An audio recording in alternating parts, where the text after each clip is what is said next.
This is the knockout artist, Chris Hero. And if you're looking for some Tru Heel Heat, you better listen to the boys.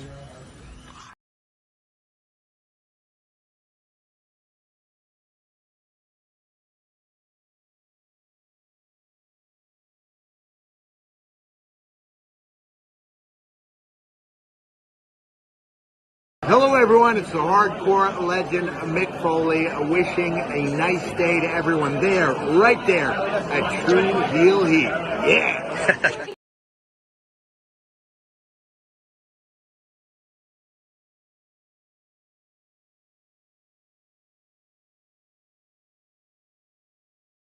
Hey everybody, it's Tony Schiavone of All Elite Wrestling, and this is Tru Heel Heat, and I said it right, you motherfuckers.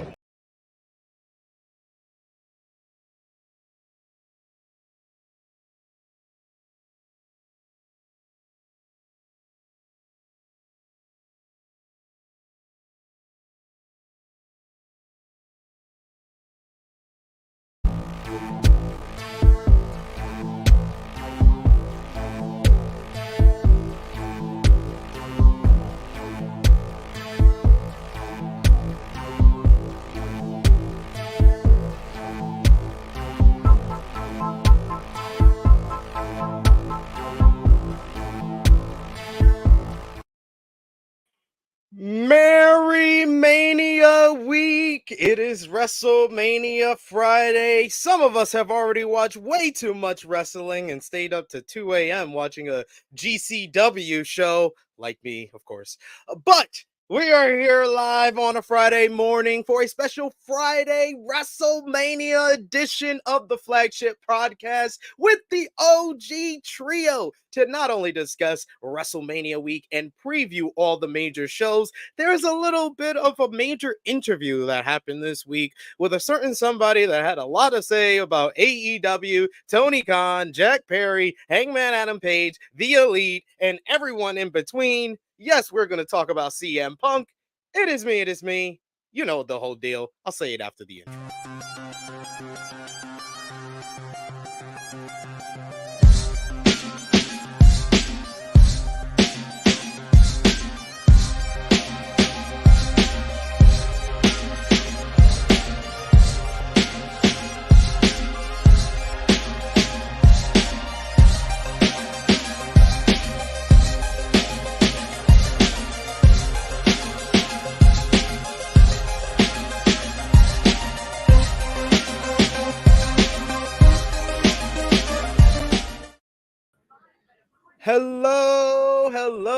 Hello. It is me, your Tru Heel Phenom, SP3. We are live on the Tru Heel Heat, YouTube, Facebook, and Twitter for Tru Heel Heat 271. Choking somebody is reasonable and responsible. Discussing the latest wrestling news, including CM Punk shooting on AEW, Tony Khan, and the Jack Perry all-in situation in his interview with Ariel Helwani on MMA Hour. We're also going to discuss AEW releasing 10 wrestlers and then hiring one back. A recap of this week in wrestling with WWE Raw, NXT, AEW Dynamite, Collision, ROH TV, TNA Impact. Stardom had a show in Philadelphia last night, as well as Josh Barnett's Bloodsport and DDT goes Philadelphia. Plus, we got final predictions for all the WrestleMania weekend shows, and we are joined by the OG trio at long last. Gang. Hey. I am joined by the princess of all the Tru Heels, Miss Krssi Love. Hey, peeps. Good afternoon, good morning, good evening, good night. What's going on? Is everyone okay? Whoever's in like New York, New Jersey, we've just had like a semi-earthquake-ish. I missed it, unfortunately. We're having a solar eclipse on Monday. Yeah, the world is a shit show as it is. 2024 is just knocking us off our feet. Great job, guys. How is everybody? The trio is together. I'm so excited. It must be something special happening, yo. And it's Friday. We are joined by the candle maker himself. You see the display in the back of him. He is top guy KJ. Yeah, that's the body cam behind him. Whatever hand this fucking shit works for. I believe it's this one. Yeah. That's all. But listen, the candles is everywhere else. You can't see those right now. But yeah, listen, it wasn't kind of it. We had an earthquake here in New York City and in New Jersey. I thought it was just. I just had a vibrating couch for a minute.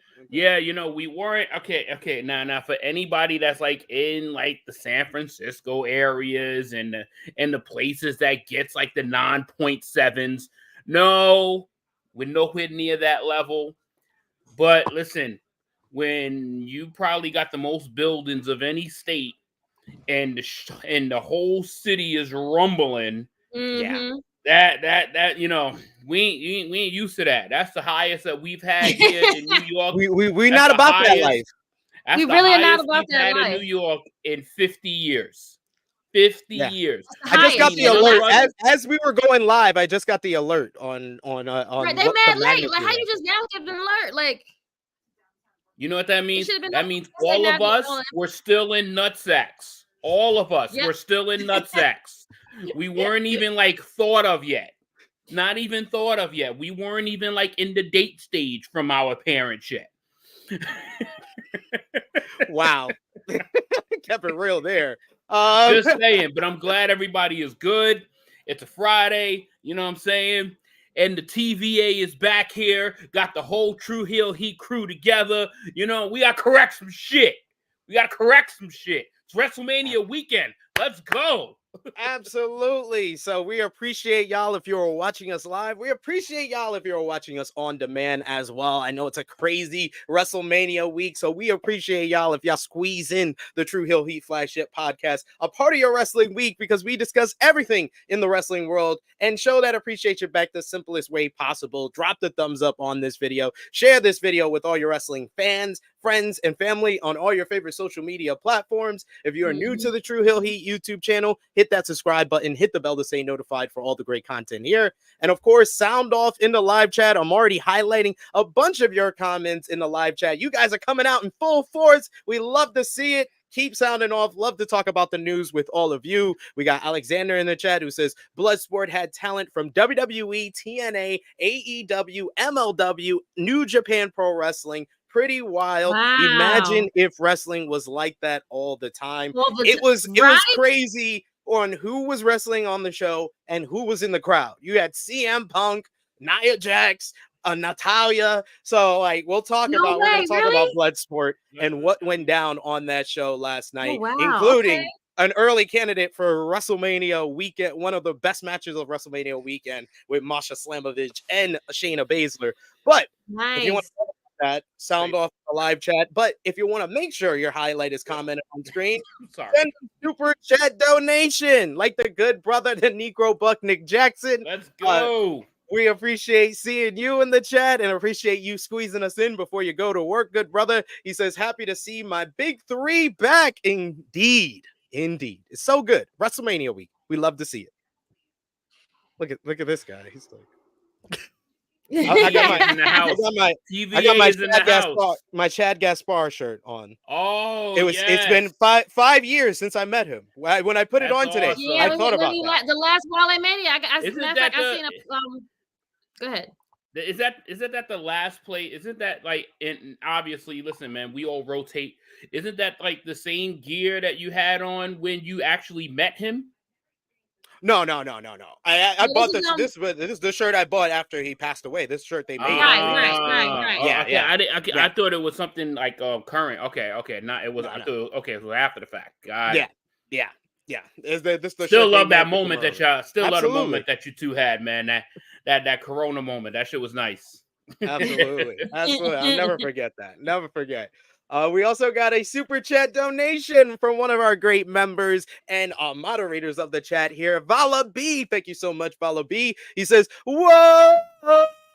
WrestleMania, everyone knows the classic WrestleMania theme. Oh, I thought he was doing the Cody Rhodes. He means, whoa! Me too. Whoa, WrestleMania. Pump it up. Yeah. And then they gave it. Remember when they gave it to Linda McMahon, and it just became her theme song? They just X'd out the WrestleMania. Yo, imagine your entrance music. And then she walk out. Lame. How lame. So good. What the fuck is going on right now? You'll love to see it. And of course, if we're sending super chats in the chat, you know we gotta send a super Chisholm from Will Chisholm himself. Thank you so much, Will. He says, love to see the Tru Heel Heat crew on a Friday. We'd love to see it as well. You get one Friday edition of Tru Heel Heat every year because WrestleMania doesn't make it possible for us to do it on a actual Saturday. Yeah, right. You know what? Thank you, WWE, because I can actually make this one. There you go. WWE, looking out for JJ. First Tru Heel Heat on a Friday. Boom. Here immediately. I'm here. He said, what time I got to be on? SP said 11. Great. I'll be there. Good job. He didn't even ask no questions, no nothing. Yeah. What time These niggas made a career decision, man. This Saturday shit, man. You know, I love where it's going, but geez, like, you know, these, you know, when you pick the worst day of the week, I'm like, God damn, that shit worse than Sunday. I didn't want to mention it. No, it is though. I didn't want to mention it, but maybe, you know, Friday could be a day that we could squeeze in maybe more than one Friday a month to help you out with your schedule. We'll see how the viewership is, but we are on a streak of like 64 weeks on Saturday doing 1,000. Oh wow! As long as you don't make the change at 83 weeks. You know, I wouldn't want to do that. Then I'll become a bad faith grifter talking about every other wrestling podcast. But let's start off the podcast with the Tru Heel roll call. Yo, we're coming out firing on this Friday. Right? Shit. I guess we want the smoke. We want the smoke, literally.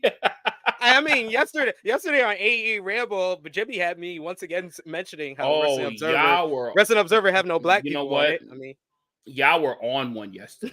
I ain't even going. You watched it? I was watching y'all live for about like 45 minutes to an hour of it. Y'all were on one. Holy shit. Yo, we both. This is a rare time that we both. Every Thursday. That's every Thursday. But this was a rare instance where we both did not like the same things. We'll talk about Dynamite on this show, right? Because I think that Krssi didn't like it as well. And no matter how y'all agree, Jimmy still got to come out and say some outlandish shit that is probably even more crazy than me, and then not even sponsor worthy for the channel. So you got to put the disclaimers up. How many did he hit yesterday? I think he hit about 4 or 5.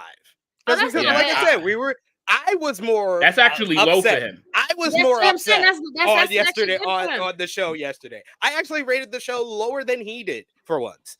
So, but we'll get to that. We're gonna get to that. We're gonna get into it. We're gonna get to that. We'll start off with our Tru Heel roll call. As always, we love shouting all of y'all out that support us across social media and here on the Tru Heel Heat YouTube channel, our Tru Heel Trinity over on our Facebook group page. You got Fonzie LaFleur once again, Randy Trevor Lewis, and once again, number 1, Stewie John Palmer. Our Patreon backers, you got Vala B, Alan Weinstein, Nick Jackson, Alice McCarthy, Professor Chris, Austin, Robert, Steve, 5th Generation Carney, Ladarius, Russell Scopes, Dan, Kobe, Dolores, John Martin, DJ Eric, Marcus Ryan, James, Alan, Santo, Queen Monet, Christopher and Victoria Kid, and Nick Tim. Thank you so much for supporting us over at patreon.com/Tru Heel Heat.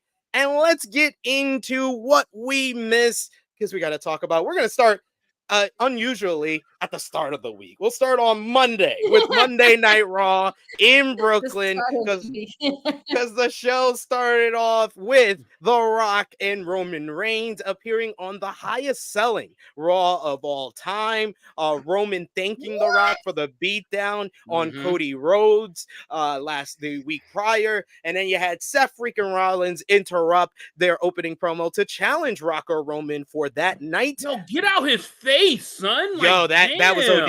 That was OD. I was like, yo, he's on his shoulder, son.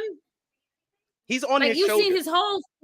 You can see his nostrils. He had a booger in there. He was like the camera showed how close he was. It's like, yo, bro, like give him a chance. Like I understand, like Seth Rollins was there, but like, yo, I would have if I was Seth, I would have like, please step back, sir. Thank you. Like, yes, kindly. Like, I thought when they cut the camera away, he would do that, or someone from security would, but they didn't do it. But I don't know. But instead of getting Rock and Roman, Seth got Solo Sikoa in a Bloodline rules match instead. Later in the show, Seth versus Solo went to a no contest after interference from first Jimmy Uso. Jey Uso would come out to brawl with his twin brother, but when they went to the back, it was The Rock that attacked Jey Uso. He came out to attack Seth Rollins, but Seth and Cody thought that they fooled The Rock as Seth was there in the building, although he wasn't medically cleared. He attacked The Rock, got in some offense on him before Roman Reigns, who had lied earlier in the night, saying that he left the building, showed up out of nowhere, delivered Superman punches. He finished the speech. He finished it. Spears came back, right? He came back. That's all he did. He just came back. And the show ended with The Rock and Roman Reigns standing tall after whooping Cody Rhodes like he was on an episode of Dynamite in 2020 to end the show, standing tall with the Bloodline. A good, very good closing segment to the show. You also had Becky Lynch and call out Rhea Ripley following their confrontation on the MMA Hour. After a fired up promo from Becky, it was Rhea Ripley that came out. The two brawled. Becky did a nice dive as security and officials kept them away. Nice dive as in she just fell. It was like the Batman. Yeah. She just let herself go. She just let herself go. She really did. Damn, I'm mad y'all really had that angle. Like, who got that picture? Yeah, I'm mad y'all really got that screenshot of her like falling like Batman, like with the legs not even straight, but like, and she's done better falls before. So that one I've been watching the animated series too. It looked good live. It did look good live. I bet. Drew McIntyre cut a promo from the infamous TNA funeral home. I knew it. I knew it. Someone on social media pointed it out. I was like, that's the Team 3D funeral home. That's the Aces and Eights funeral home. And he had a service for CM Punk's WrestleMania dreams and Seth Rollins' World Heavyweight title reign. You also had the Judgment Day beat the New Day and DIY in a decent opener. Sami Zayn and Bronson Reed lose on Sunday. For Sami Zayn and Bronson Reed went to a no contest as Gunther attacked Chad Gable and then attacked Sami Zayn. And Ricochet defeated Ivar in a very fun big man versus little man matchup. And Lil Wayne showed up and he's going to be at WrestleMania. So it was a very eventful Monday Night Raw. What did you think being there live, JJ? Oh, the atmosphere was fucking incredible. Oh, I was there. I had floor seats. This is the show that I had. I took my brother and my nephew. That was his first ever wrestling show. Aww. And mind you, so he had a great time, even though I had to take his phone away because he was fucking playing Monopoly Go for most. Like, I was like, listen, you gonna put this fucking phone away. I ain't pay all this money. I ain't spending this kind of money for you to be playing with your phone. If you gonna take your phone out, that shit better be recording video or taking pictures. Right. You ain't playing no fucking game attacking my properties while you over here just absorbing, collecting fake money when you could do that at home. Wow. The atmosphere was fucking incredible. The show opened with that amazing Titantron, man. I'm telling, like, that Tron is gorgeous. It is gorgeous. Like, even though, like, you know, you probably crap on how plain and how simple it looks, but when you see that shit looks great. Like, that shit is great. That shit is like, oh my god, you're watching IMAX or some shit. It's like you're watching IMAX. Huh? You're being a little too generous, friend. It looks good when The Rock comes out and then Tribal Chief, like. That's what I'm talking about. That's what I'm talking about. Like, even the Seth Rollins, like the Seth Rollins' graphic looks really, like, the stuff looks good when the production is based on that Tron, because the maximizing of that shit, especially for that Rock entrance, boy, that shit was beautiful. But yeah, like, so Raw it was a good show. It was really good, but it's the classic WWE grand open and grand closing. It's the typical WWE show because there was so much fluff in so much nonsense in the middle. Like, you had your spots here, you had the Becky Lynch thing, you had the obviously we're all gonna pop for Sami Zayn. Not a single person in the arena wanted Solo versus Seth. Not a single everyone person went in to the Rock arena. and Roll. That shit, I hope that shit went through live, because when Solo grabbed the microphone, the entire place booed. Because we all knew where it was going. Absolutely. Like, absolutely. No one wanted that shit. Like, you know what I mean? Like, you gonna cut a promo, which was one of Seth's best, like, promos, just like from an interaction standpoint, just because of how fiery he was and how he was in the city. He was with the city of Brooklyn. Like, it was actually really nice to see Seth not have like an awkward promo. Like, it was actually nice to have that, because he diarrhea Dwayne. He didn't mention that. He kept even that though away. Everyone told me it got over. It got over. But why does he not mention it anymore then? Yeah, clearly not. I like the if he would have went with the term midlife crisis rock, that would have been better, because he used that. That would have been better to be like a tagline, because, you know, he might be going through a midlife crisis.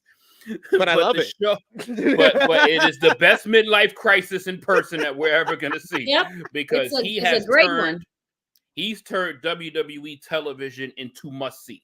Yeah. Like, you have to watch it. Like, even my brother and nephew has been watching WWE consistently since The Rock has returned, which I'm sure that has also affected millions of other people. And millions. But, and millions. Yep. But yeah, it was like, it was really good. Like, it was like that first segment was really long. That first segment was like almost 35 minutes. Like, so that's usual for them. Yeah, it is. It was good. Like, so that's and we got, even when it came on, they said that they weren't going to any. The first hour was commercial free. I was like, oh, we doing this on a Monday? Okay, sure. Let's see what happens on Friday. And the only thing that I was kind of like, damn, I wish we would have got. We didn't get to do the whole Jay Yeet thing. We didn't get to do the. We didn't get to do the hands up. And listen. When you're there live, you want to do shit. You want to do certain things, and not being able to do that. We saw Jay twice. Yes. I'm actually kind of tired of being able to be honest. Listen, it's corny now. That's she's all yeeted out. Oh yeet. Man. I never liked the saying from the get-go. I'm not even gonna lie to you. I think it's stupid. That's like, what the fuck does that even mean? You might say, I'm glad you wasn't with me. You better say, what up, though? You would have hated that shit. From what you call it? Because I was I'd rather you say that. Like, I was Tru Heel JJ yesterday on Monday. I mean, I'm literally going through the hallways. Yeet, yeet, yeet. And mind you, that shit was getting follows. Of course. Listen, gotta have fun with this shit, man. Like, I like to have fun too, but I just think some of the sayings are stupid. It's corny. That's all. Krssi is no yeet. She's with Jimmy. She's team no yeet, and it's she's okay. Team no yeet. She's no damn. Yeet. No, I like no yeet. I'm team Jay. I just don't like the yeet saying. It's stupid. And then you saw how stupid he looked when he was with Lil Wayne. It looked dumb. It was dumb. You just gotta say it one time with your core. Just yeet. It was dumb. Just say it one time. One time. Yeet. Her computer's not frozen, y'all. That's just our reaction.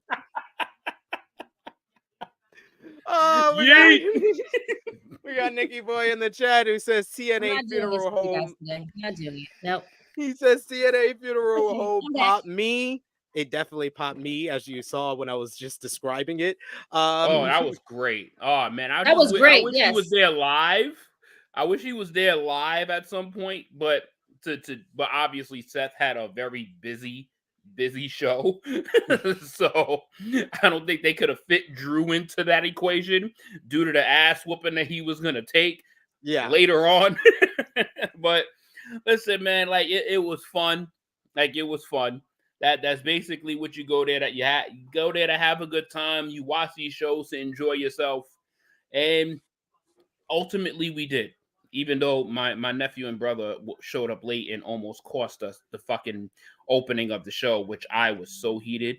And mind you, I got there first and I came from Staten Island. Oh my God. You came from work? I came from straight work from work and got there before them. Straight from work and got there before them.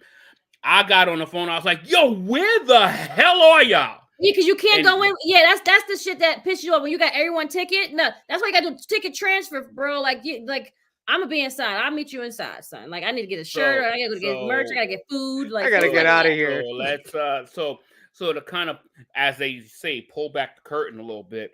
So fam is not really savvy when it comes to ticket entry into shows. Got it. Never mind. They're not phone savvy. I had that responsibility instilled in me.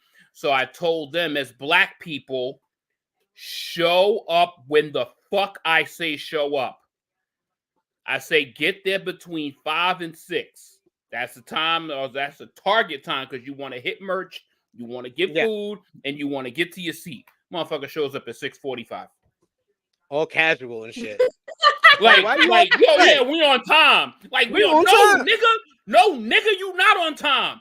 Because now if you got to take a piss or if you got to get something for your child that's going to be hungry, he's going to be hungry, you got to feed him. And that's top priority. And now you know what top priority. You know you get food first. You always got to get food first. Yeah, so you know what I'm saying? So I was like, you didn't eat all day. Listen, I don't give a fuck how untech savvy you are. Next time we go to it, I don't care how untech savvy you are. Next time we go to a show, I am sending you your own tickets because I'm gonna be seated by 7:40. I don't care what you say. I was like, I'm gonna see the Natalia match or main event. We'll see it on main. I'm done. But nah, I'm glad y'all had a good time. It was great. It was great though. It was a great time. It was a great time.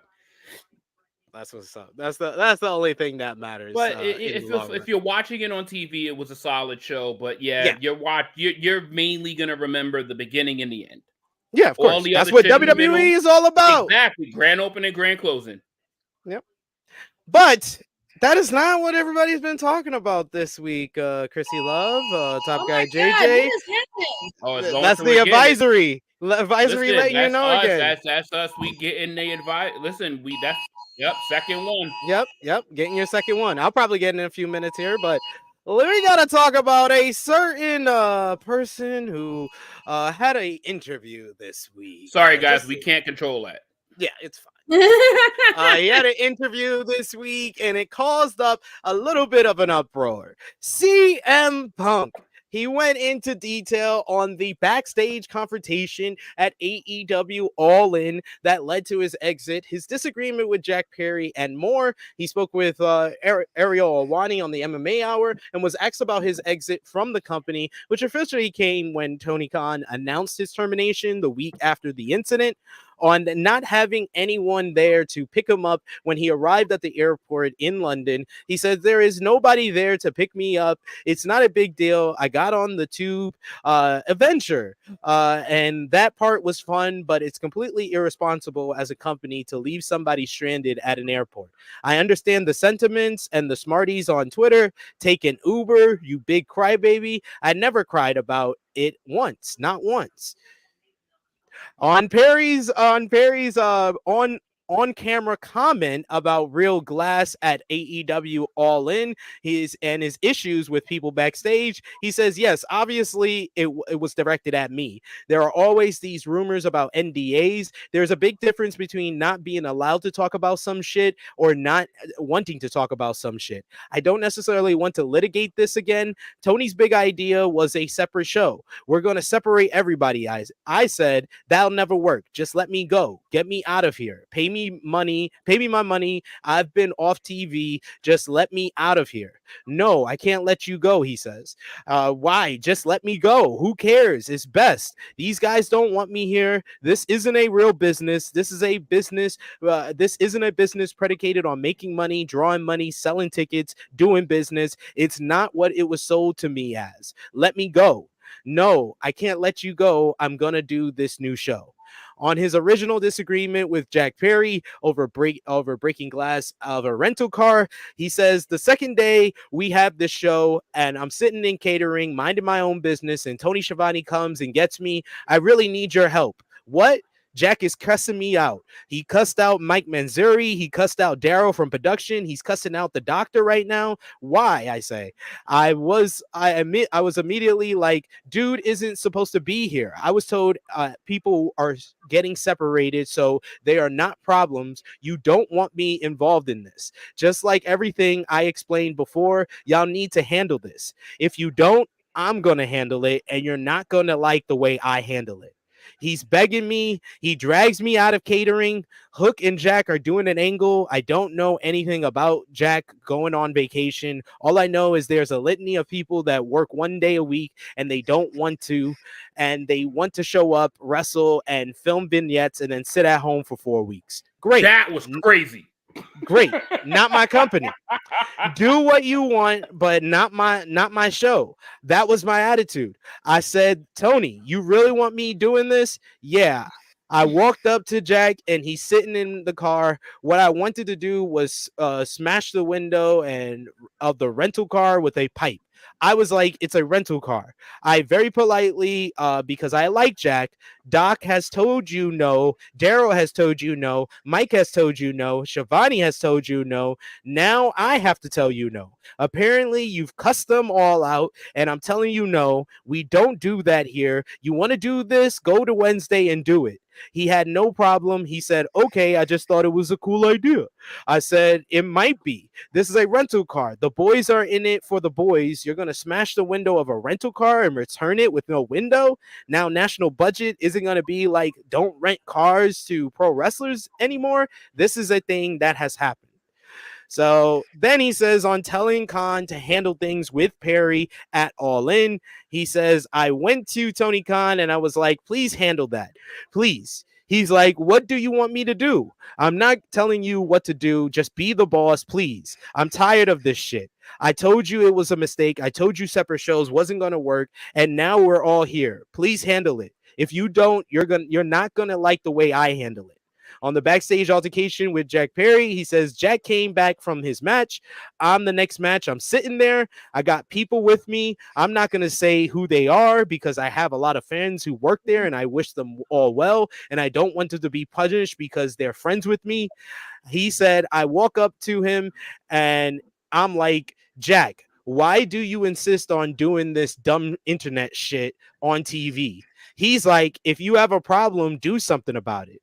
I was like, come on, man. I can fucking kill you. What are we doing?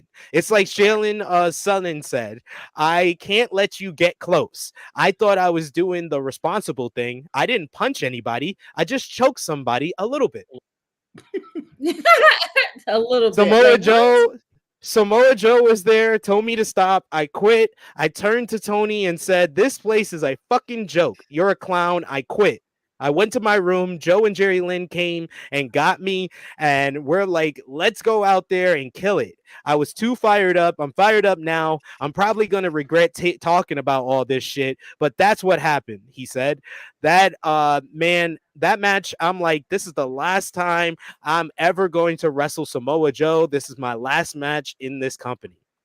And if he knew it was his last match, he said, yeah, I said I fucking quit.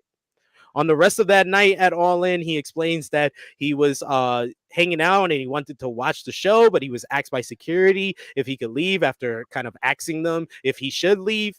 And then on Khan saying he feared for his life, he said, and I quote, I can't tell you what Tony felt or what he was thinking, but I never did anything that would make him fear for his life. He's who he is.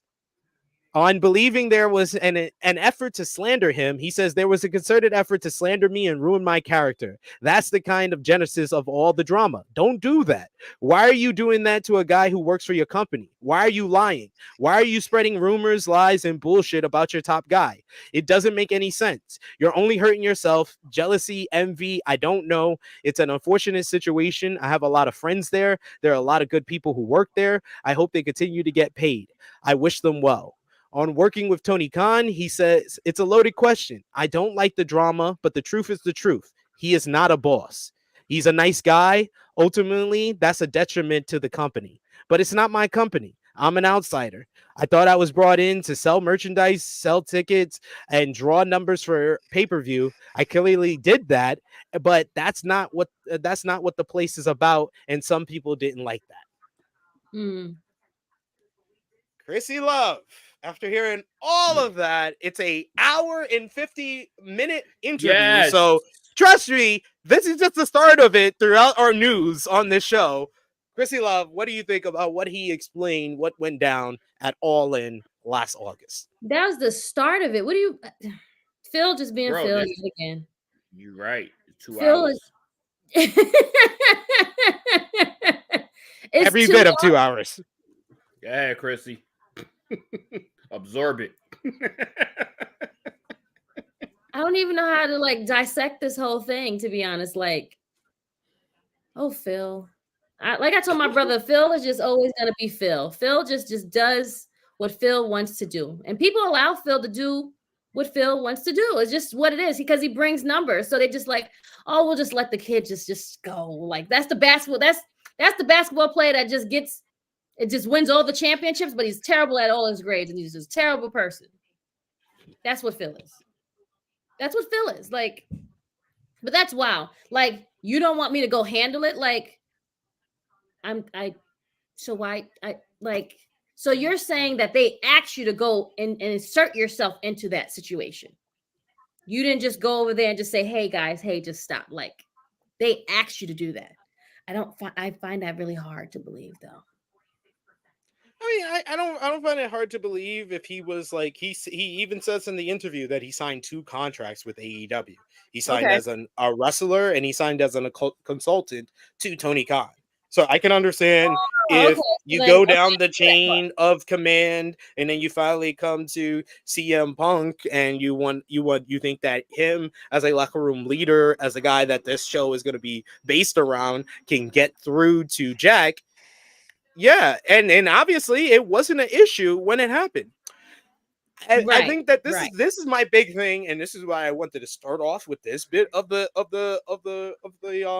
interview, is because I think Ariel Helwani did a good job, but one of his big faults is that he is too much of a CM Punk fan, and he doesn't question him on anything. Because we didn't ask the question of why do you think Jack said that at All In? Right. And I know Punk is probably, he knows how to, he seems like a good politician at this point. He knows how to bypass the word and give him a couple of words He's to make been it in the sound game like long enough. Whatever he believes, he can say it. But that question was never asked. The whole reason Jack said it. And CM Punk, for you to come up to Jack and say, why are you doing dumb internet shit? Who put what happened on the internet, Phil? Who put it out there? It was you! It was you and your pitbull! It was because you cut that dumbass promo on Hangman Adam Page after you got Collision. Remember, we talked about it on this show about the peg. We did. They gave you your own whole show. After the show. Then all this stuff started coming out to make CM Punk seem like he was doing stuff backstage, that he was really controlling things. That, he had a problem with Ryan Emmett.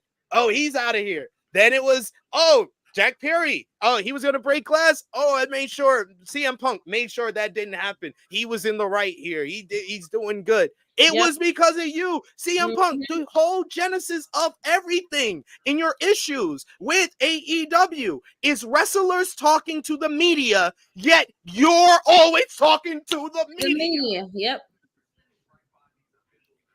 It's true. So true.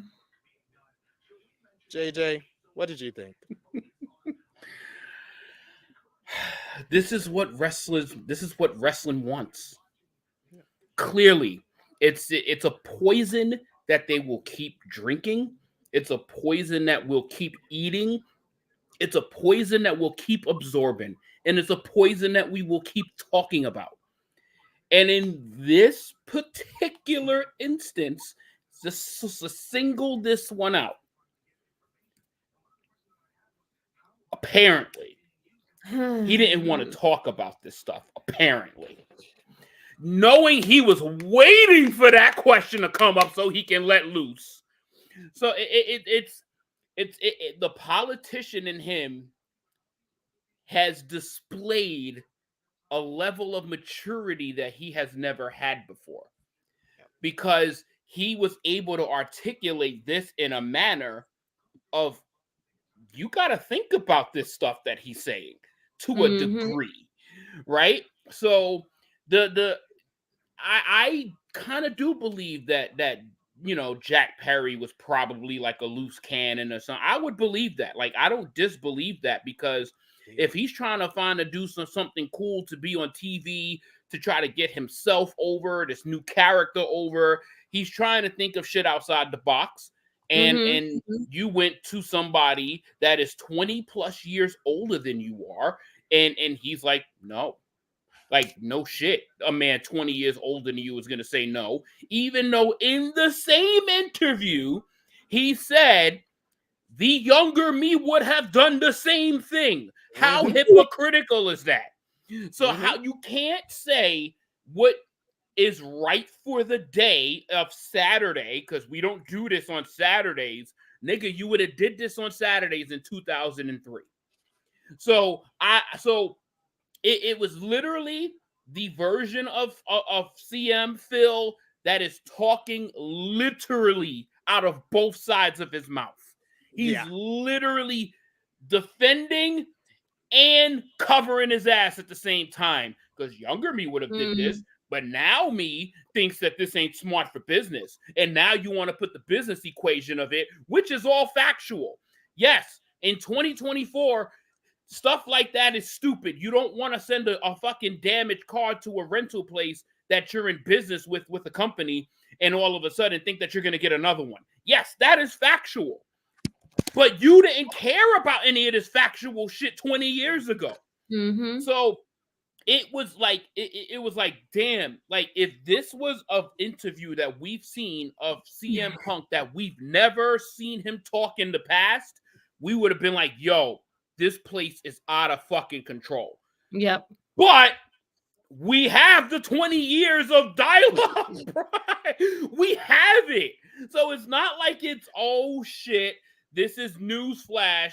This is a guy that is trying to come in with a fucking clear head. No, your head is clear now. Because you're I don't think after that interview, I don't think his head is clear. This is his mind of being right. Like, you could tell he's thinking he's speaking in peace. But in the real world, his mind, his all speaking in hypocrisy. It's all in hypocrisy. Correct. So like there's two versions that is happening. There's his actual thought, and then what we hear project out of his mouth. And even though there is facts in there, and now when you call somebody like so Tony Khan, I believe that Tony Khan, I don't care what I believe that Tony Khan is a boss. He is a different boss. He's not the cup of tea boss that you normally know, but that man runs his business. That man moves on. That man doesn't make these signings and makes decisions on shows and places talents in positions to succeed and not be a boss. The man is a boss. He is just not your average cup of tea boss that you are used to seeing through the spectrum of your vision. You're not that. That's not who you are used to seeing. And you know what? That's okay. Like, he's and there's also an element, not to interrupt you, but I want you to continue, is there's also an element of everything that CM Punk said. It really was, I wanted WWE to be better. I never wanted to be in an alternative. And you know what? And it's basically, you can see like the whole, now he's like becoming a good boy. Because he's becoming a good boy. Because now he ain't fucking up his last career opportunity. Because this is his last career opportunity. Like, this is it. This is it. Like, if he fucks this up, no one, obviously somebody that would be desperate enough would bring him into their building because it would bring attention.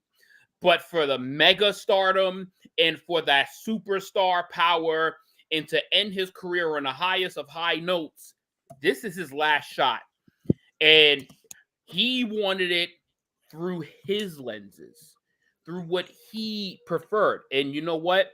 As individuals and us as humans, I ain't got no problem with that, because we want to see our vision and our story and our lives end on our terms. So he's the same way. But when you're in the public eye and you're spitting public opinions, now you have given all of us the liberty to counterpart and give reactions to that. And when we see all that hypocrisy and we see all of the shit that we remember, like, you can't look past it and be like, yeah, you know what? He's turned the corner. Nah, yeah, he might listen. He might be trying, but that motherfucker's still in there. That motherfucker's still in there. The first wrong thing that happens, that motherfucker is going to turn. That motherfucker is going to turn that cheek really quick. Yeah, like right? that's why I want to be. I'm not even wanting AEW to be validated, but like I don't believe any of this from Punk. That's the issue that I'm having. Like, I don't believe you're gonna be some good boy that's gonna know your role, that's gonna be okay with every decision they make. Know your role. I can't. You know why I think I for now it's like, and his story is always gonna be fluid. His story is never gonna be you're locked in. This is your thought. That's it. For this particular moment, I believed him, because you know why? Because this particular moment, and there's been a lot of shit that he fucked up on. You know why? Because of what he said his role was going to be as an active competitor in WrestleMania. He was going to get what he wanted, was a main event spot, not even 3 to 4 months into the company, which means his headspace is wonderful. His headspace is wonderful. Now, if he was put into a program with like Sami Zayn in a regular match or some shit, this narrative would have been completely different. He was in a prime moment. He was the runner-up at the Royal Rumble. He was heading to a main event at WrestleMania. So right now, his headspace is fucking wonderful.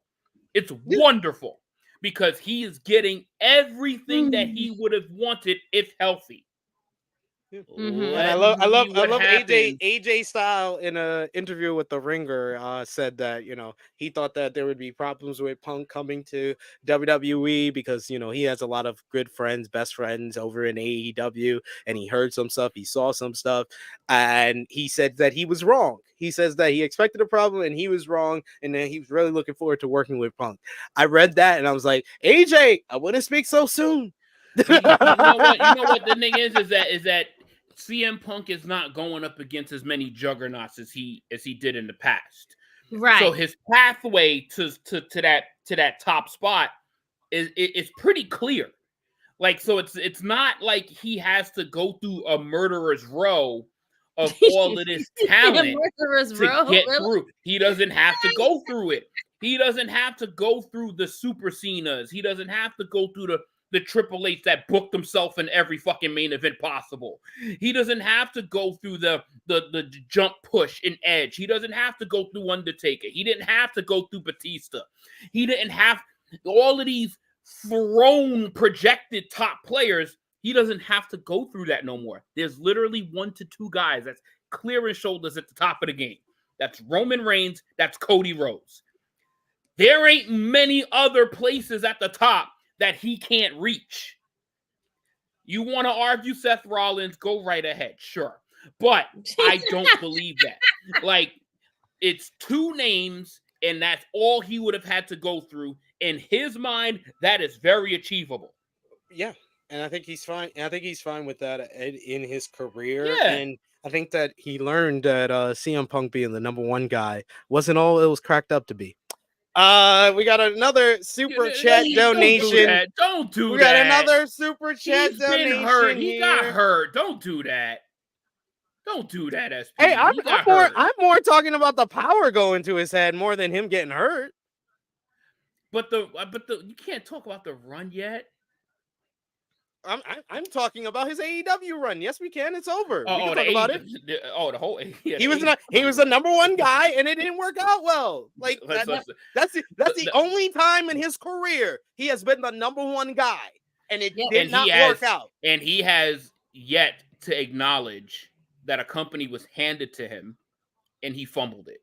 Yeah, fumbled that shit like it was handed to him. They literally said, "Here is your chest, the top spot in this entire company, above Kenny, above the Bucks, above Hangman, above MJF." And that's the thing. That's the part. Like anything that I just read, anything that I'm gonna read, did not bother me. The part that bothered me, and I was like, "Well, that's a lie." When he said those guys never wanted me there. It's like, oh, the Elite? He's like, yeah, they never wanted me there. Dude, there is physical evidence. There is videos and public interviews with both you and the Elite saying that they wanted you in AEW. So why are you going to lie now? Oh, they never wanted me. And then when Ariel Wani did a good job of asking a follow-up question, what would make you feel that way? And you know what? Just interactions. And SP, there's a big difference of them wanting you there, and you're actually there and realize what you are, and them no longer wanting you there. Exactly. That's the key. Like, say There's it how it was. Difference. Say it how it was. I want you there. Now I no longer want you here. Like, come on. You display your ass, you show your ass, and you think that all of a sudden that everybody's going to kiss it. Yeah. No, motherfucker. I got an ass just like you. I pump blood just like you. I fill up arenas just like you. Like, we did All In without you. Like, we sold out Wembley Stadium without you. You got added to that shit. Like, yeah. You are not the reason we are successful, but we still gave you the top spot. Like, what are we doing here?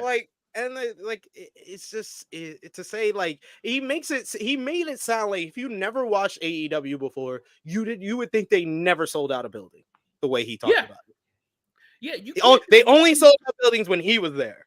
That's what he made it sound. You can't just walk into any old place with any old attitude and think everybody's just going to accept you, whatever you do, however you act, whatever you say, just because the name you bring to the building. Doesn't work that way. You're not above everybody, especially if you have no groundwork there, you shed no blood there, you've traveled no miles with any of them, you've built no rings with them, you've sold out no crowds with them, but no, he thinks otherwise. Done a certain way. He thinks otherwise. He thinks that he's done everything, and it's all because of him. Like, how do you want things done a certain way, bro, when you don't even have 2 years in the place? Hey, CM Punk. Motherfucker thought he was going in there thinking he was going to be Triple H. We do have a super Chisholm here from Will Chisholm. Thank you so much, Will. He says, Meek Mills and Lil Wayne at Mania, we came a long way from the Kid Rock days. Okay, we're not going to sit here and shame Kid Rock. Kid Rock was the fucking man in his time. Kid Rock, listen, just they've gone from rock to hip hop. Nah. Kid Rock was the fucking dude right now, though. Like, Will Chisholm, you're absolutely right. It ain't about him right now. We are on a whole different level. They make it as black as fuck, and I'm here for it all. Yeah, I was more of a Limp Bizkit guy myself. Same, but whatever. I was more with Fred Durst. But you know what? This is called them adapting. They're adapting, and you know what? We're all for it. Even if the set looks like a shit show, it's okay. Like, they could have given us more for that. Like, that set. I mean, laziness at its finest. That set is basic as fuck. I think since 34, they've all been basic. No, last year was good though. 39 was one of the best. 39 was dope. 39 was dope. You're right. That was I always forget the last year. They did the shit for that one. Yo, at least 37 got a pirate ship or some shit. something. It was the same old pirate ship they were going to give you in 2020. They just dragged Doesn't matter, bro. At least they got something. The shit. These niggas just got SP. These niggas just got 2 letters. That's all they got. With the bullshit ass Liberty Bell for whatever fucking reason in the motherfucking middle. Then you got it's just green, like because it's in. It looks I'm sorry, I can't use that word. It looks stupid. Krssi. I'm sorry. Krssi, and the bell isn't even real. This shit is the background of a video. It's a video background. We got another super chat donation. Thank you so much to Vala B. He says, y'all stay safe with those earthquakes and big talk from Guaranteed Money Punk.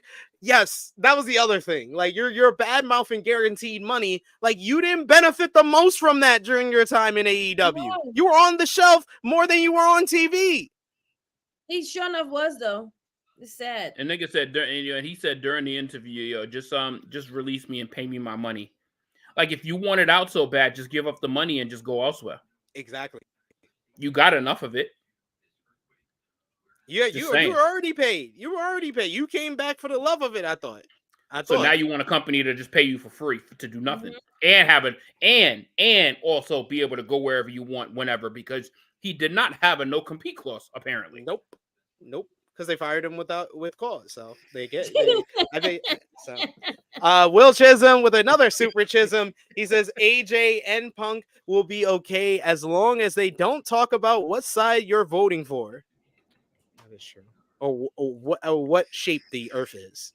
But I'll tell you something. I'll tell you what he did say that I was like, yo, this shit does sound like a lot of that talent over there, which is wild. When he said that these motherfuckers want to work once a month and then do vignettes for a month. I thought that was just that goes crazy. I didn't know. He did. There was a lot of truth in what he was saying. Yeah, that goes crazy. And I do 100% believe that the shot when he said the company is more focused on having 5-star matches instead of, filling up the building and the TV ratings and stuff. Yes, I do agree that there are a lot of people that is like that, and even sometimes Tony feels like he gets like that. But I feel like that was more a direct shot at the Bucks. But I'm gonna push back and disagree with that too, because AEW is not even 5 years old yet. Yeah. So they have to build a reputation of a great wrestling company. They have to. Well, they are 5 years old. They were 5 years old. Yeah, they were announced in January of 2019. Yeah, they're 5 years old. So they have to build this before really turning it into a story-driven show. Like, you have to know who you listen. This shit takes time. We don't understand how much time this shit takes for you to become super invested in talent and wrestlers and stars and stories. You can't just put these motherfuckers in stories and we have barely known them a year and all of a sudden like, oh, we're super invested in this. This is the greatest thing. No, we got to see what they can do and then build and materialize that character. Like this is wrestling 101. They're not even you want to not they're 5. Can they make it to 10 years? Like, I mean, next if they make it one more year, they had gone on. They will be on. Dynamite will be on longer than WCW Nitro was. Talk about it. I'm just saying, talk about it because that wasn't a shot at anybody. And they're not. But AEW all the time. They're on a steady ship. They're not on a downhill like WCW was for the last 3 years of their existence. Exactly. Which means, as your point, that is half of their existence on a decline. Yeah. AEW is never, even though the AEW does have some episodes, which we're like, what the fuck? That is episodes. That's once in a while. Yeah. That's not a steady 52-week pattern of shit. And also, main thing that we got to get the message out for AEW and the fans, what they get in the ratings, what they draw in the building should not dictate if you enjoy the show or not.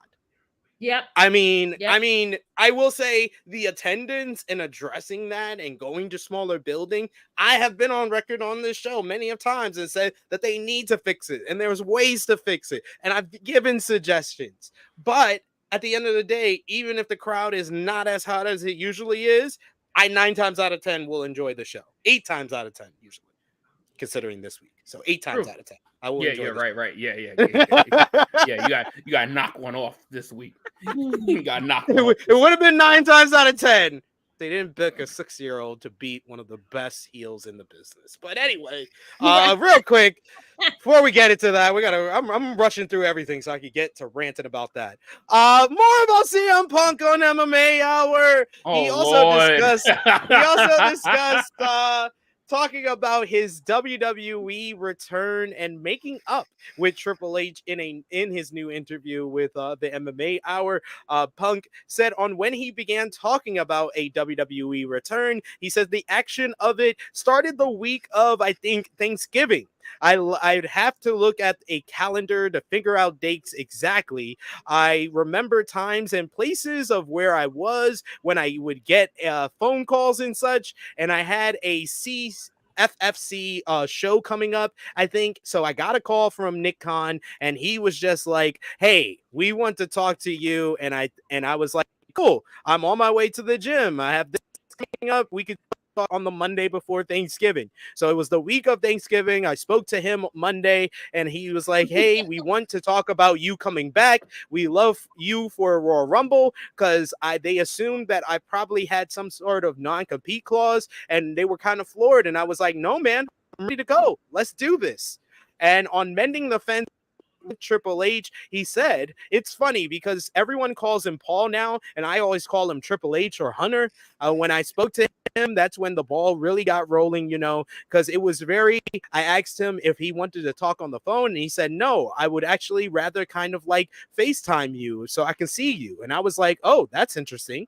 We just talked about a whole lot of stuff, and about stuff that was at one point serious to probably both of us that is silly now. And we just kind of laughed and buried the hatchet, and then we started talking business.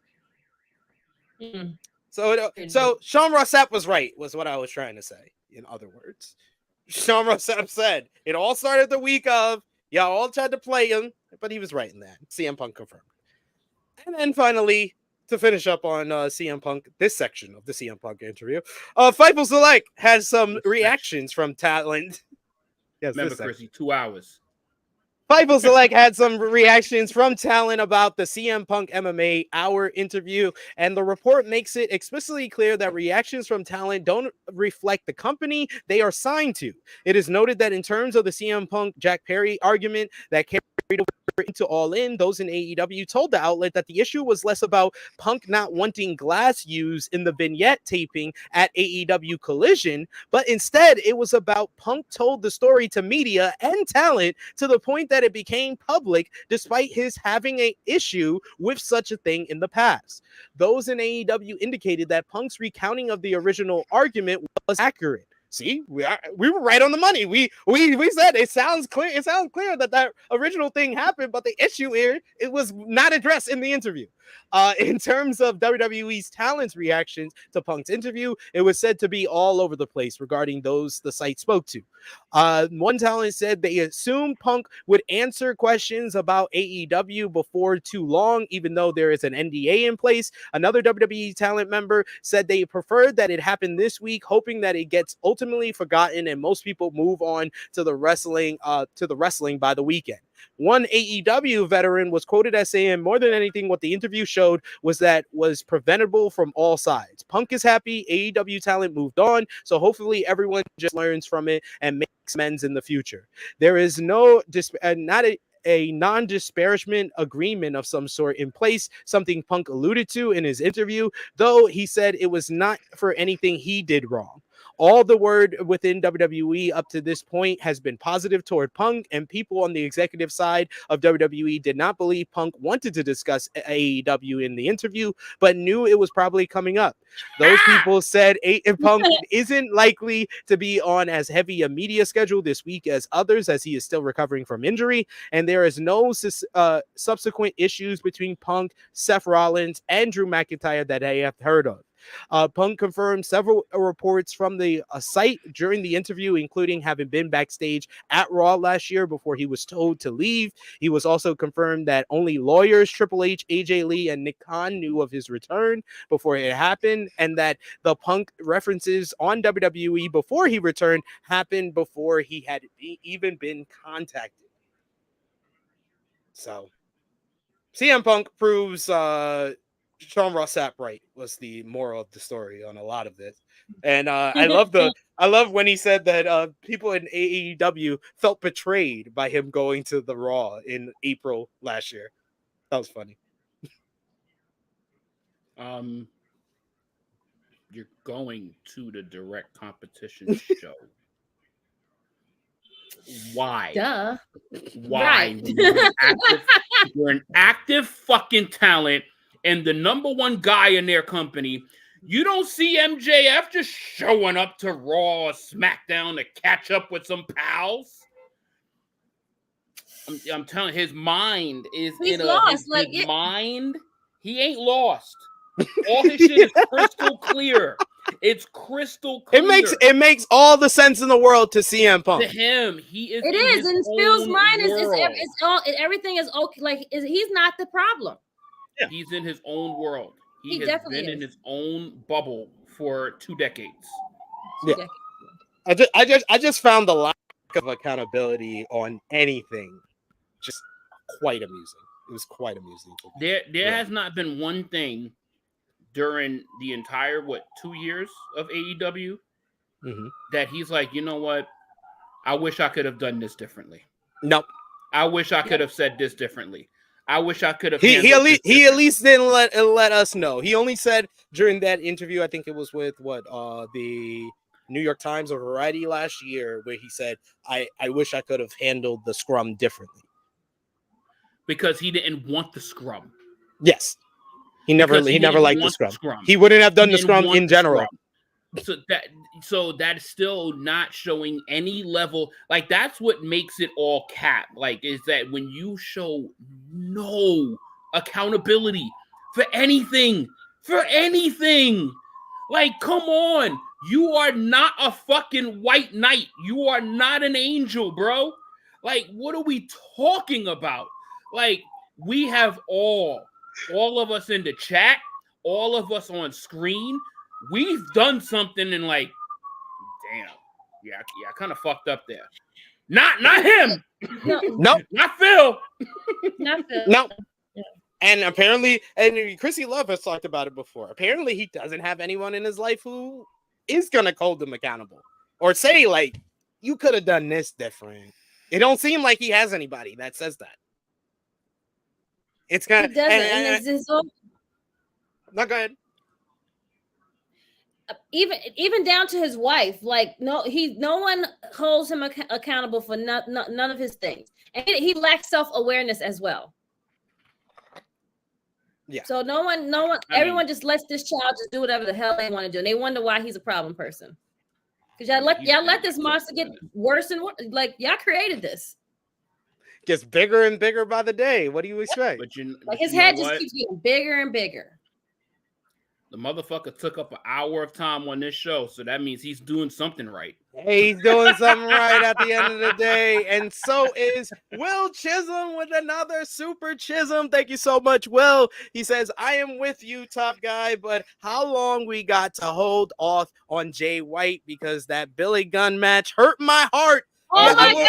I put him in the comment. We're about to on it. I know. Oh, we are gonna get there. We have to read the super chat now. We're gonna get through NXT next. Very quickly. We have to. I mean, very quickly. We're already in the WWE verse. We got to get it done over with, and then we'll get back to it at the end. But what I will say, and give CM Punk credit, he seems to be the only one in AEW that knew how to book Jay White. So shout outs to Phil. Thank you, Phil. Thank you, Phil, for your great booking of the Switchblade. We appreciate you. You got him over on Collision. He became the top heel last year, and then you left. And okay, so the thing is that no one is gonna ever say about CM Punk. No one, and no one is ever, and you can't even say it with. No one is ever gonna call him dumb. No. No one in their right mind is ever going to call him dumb, but he's in his own world. It is true. It is true. And yes, and I appreciate Fightful as well, Maggie. Great seeing you in the chat. She also said I'm becoming one of her favorite ranters. I try my best. Stay tuned because we're going to talk about Dynamite. You taking over that torch very well. So I appreciate you, sir. You inspired me, sir.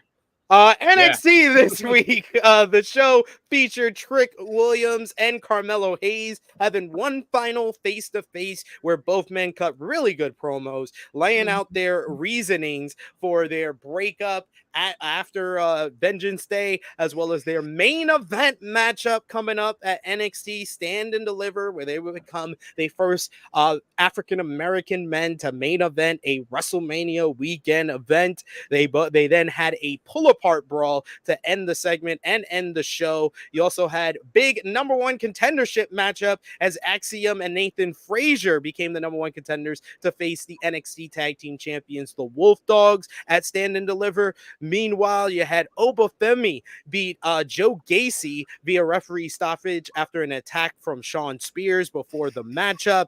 You also had JC Jane. She picked up a win over Fallon Henley to set up Kiana James, Izzy Dane versus Fallon Henley, Kalani Jordan, and Thea Hale at Stand and Deliver. We need some simpler names for NXT people, please. Lyra Valkyrie. Or they're just like too, like, it's just, I don't know. I'm sorry. Too generic or too wordy. I don't know. Yes, that's what I was. Yep. Thank you. At least I'm not the only one, SP, because I be sitting there, I'm like, why? And it's all girls' names at that. Not even the guys. Like, it's the girls that have these like dumbass names. Okay, sorry. Speaking of which, so Ruka picked up a win over Blair Davenport, and then the show and one of the main parts of the show saw Lyra Valkyria and Roxanne Perez have a heated promo exchange and on the Supernova sessions, ending with Valkyria driving Roxanne through a table on the set. I thought it was a good show to close out the build to Stand and Deliver. I'm very much looking forward to Stand and Deliver, especially the main event. Any thoughts on NXT this week, Miss Krssi Love? I am happy that the guys get to main event and they see some of these guys. Hopefully they will tear the house down. You guys are going to be there? They're finally. We're gonna be. It's gonna be a long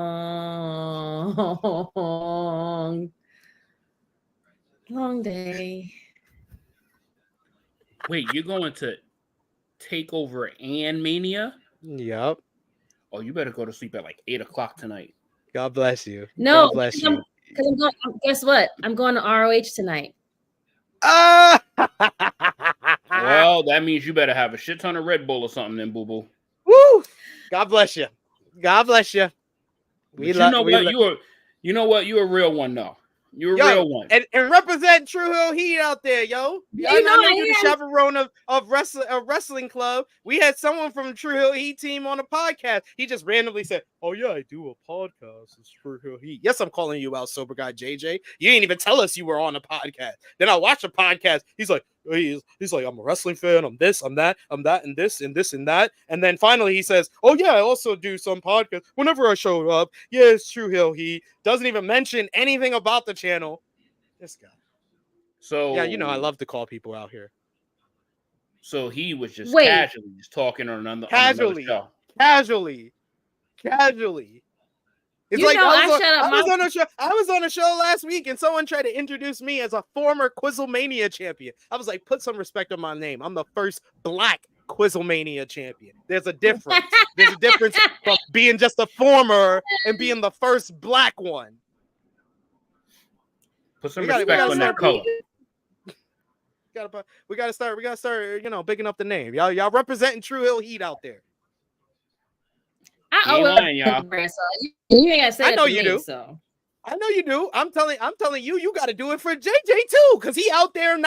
He was at Wale Mania. I guarantee you, he didn't tell nobody he on Tru Heel Heat. Guarantee you. He was too busy looking up the Rock's ass. That's why. Saying dad. Say it louder for the ones in the back. You know how we do. You know how we do. And yes, I saw Trick and Muller was at Wale Mania as Yeah, well. Wale Mania looked like it was a show last night. I ain't gonna even lie. Looked like fun. It looked like one of the best ones yet to have, that they've had. This one looks like, I think every year it gets better and better. Like that's like what every.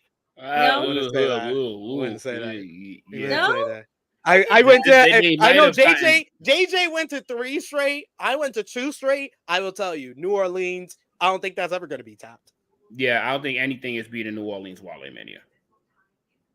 Like I worked on Lana. Like that's a story I will tell my kids when they grow up one day. And that's why Lana get a divorce now, because she was outside in the streets. Yo, I'm the one that put her on the Chocolate Men.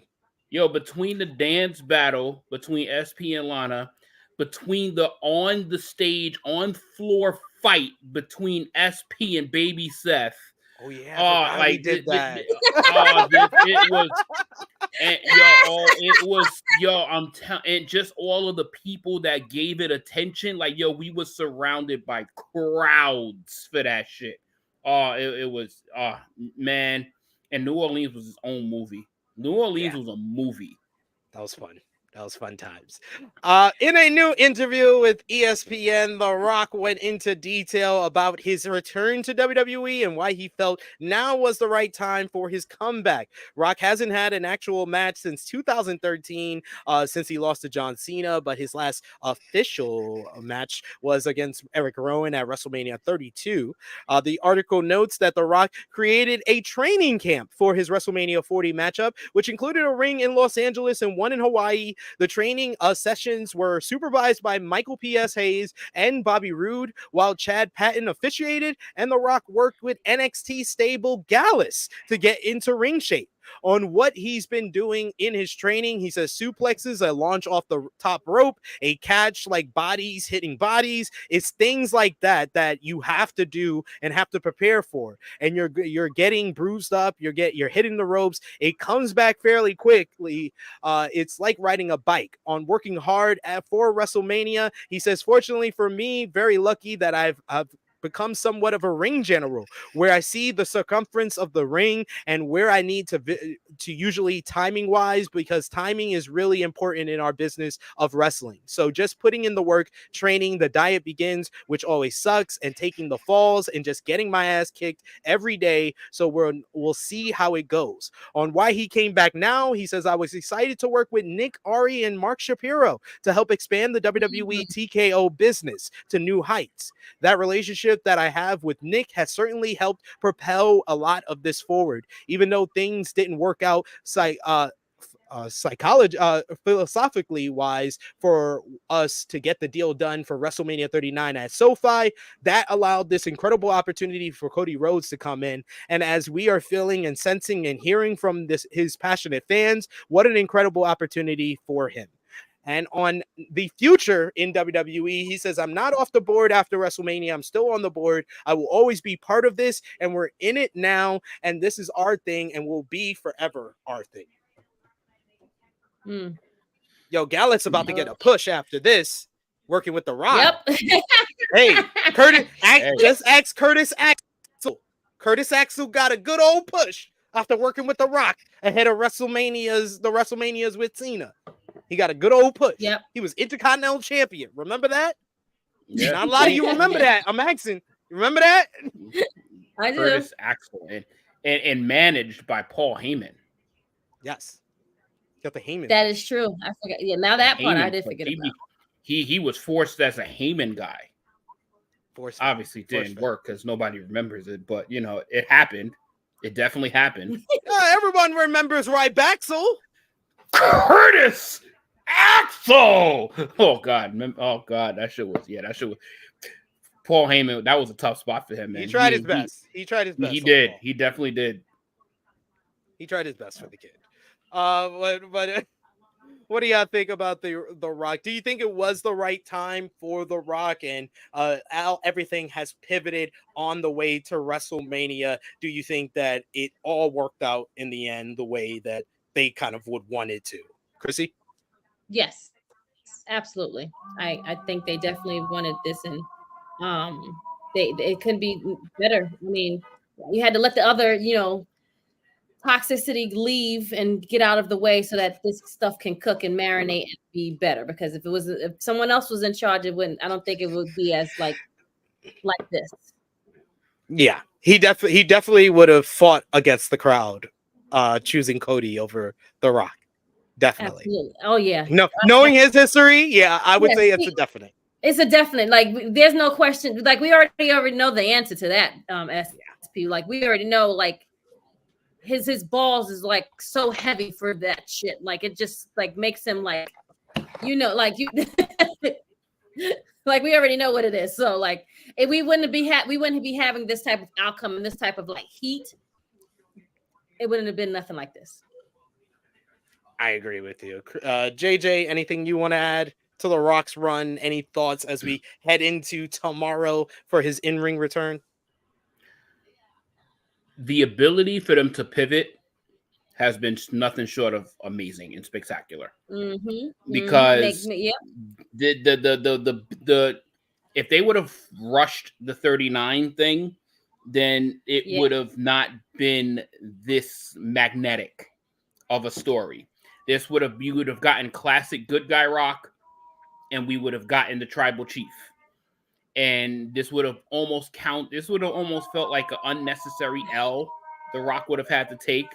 But now you got a whole fucking stake of story in the way they were able to transition and pivot. And credit to the Rock, man, because he's like, you know what? Let's flip gears. Let's flip gears. I'm turning heel. 20 years later, it's not even a return to form. It's something completely different.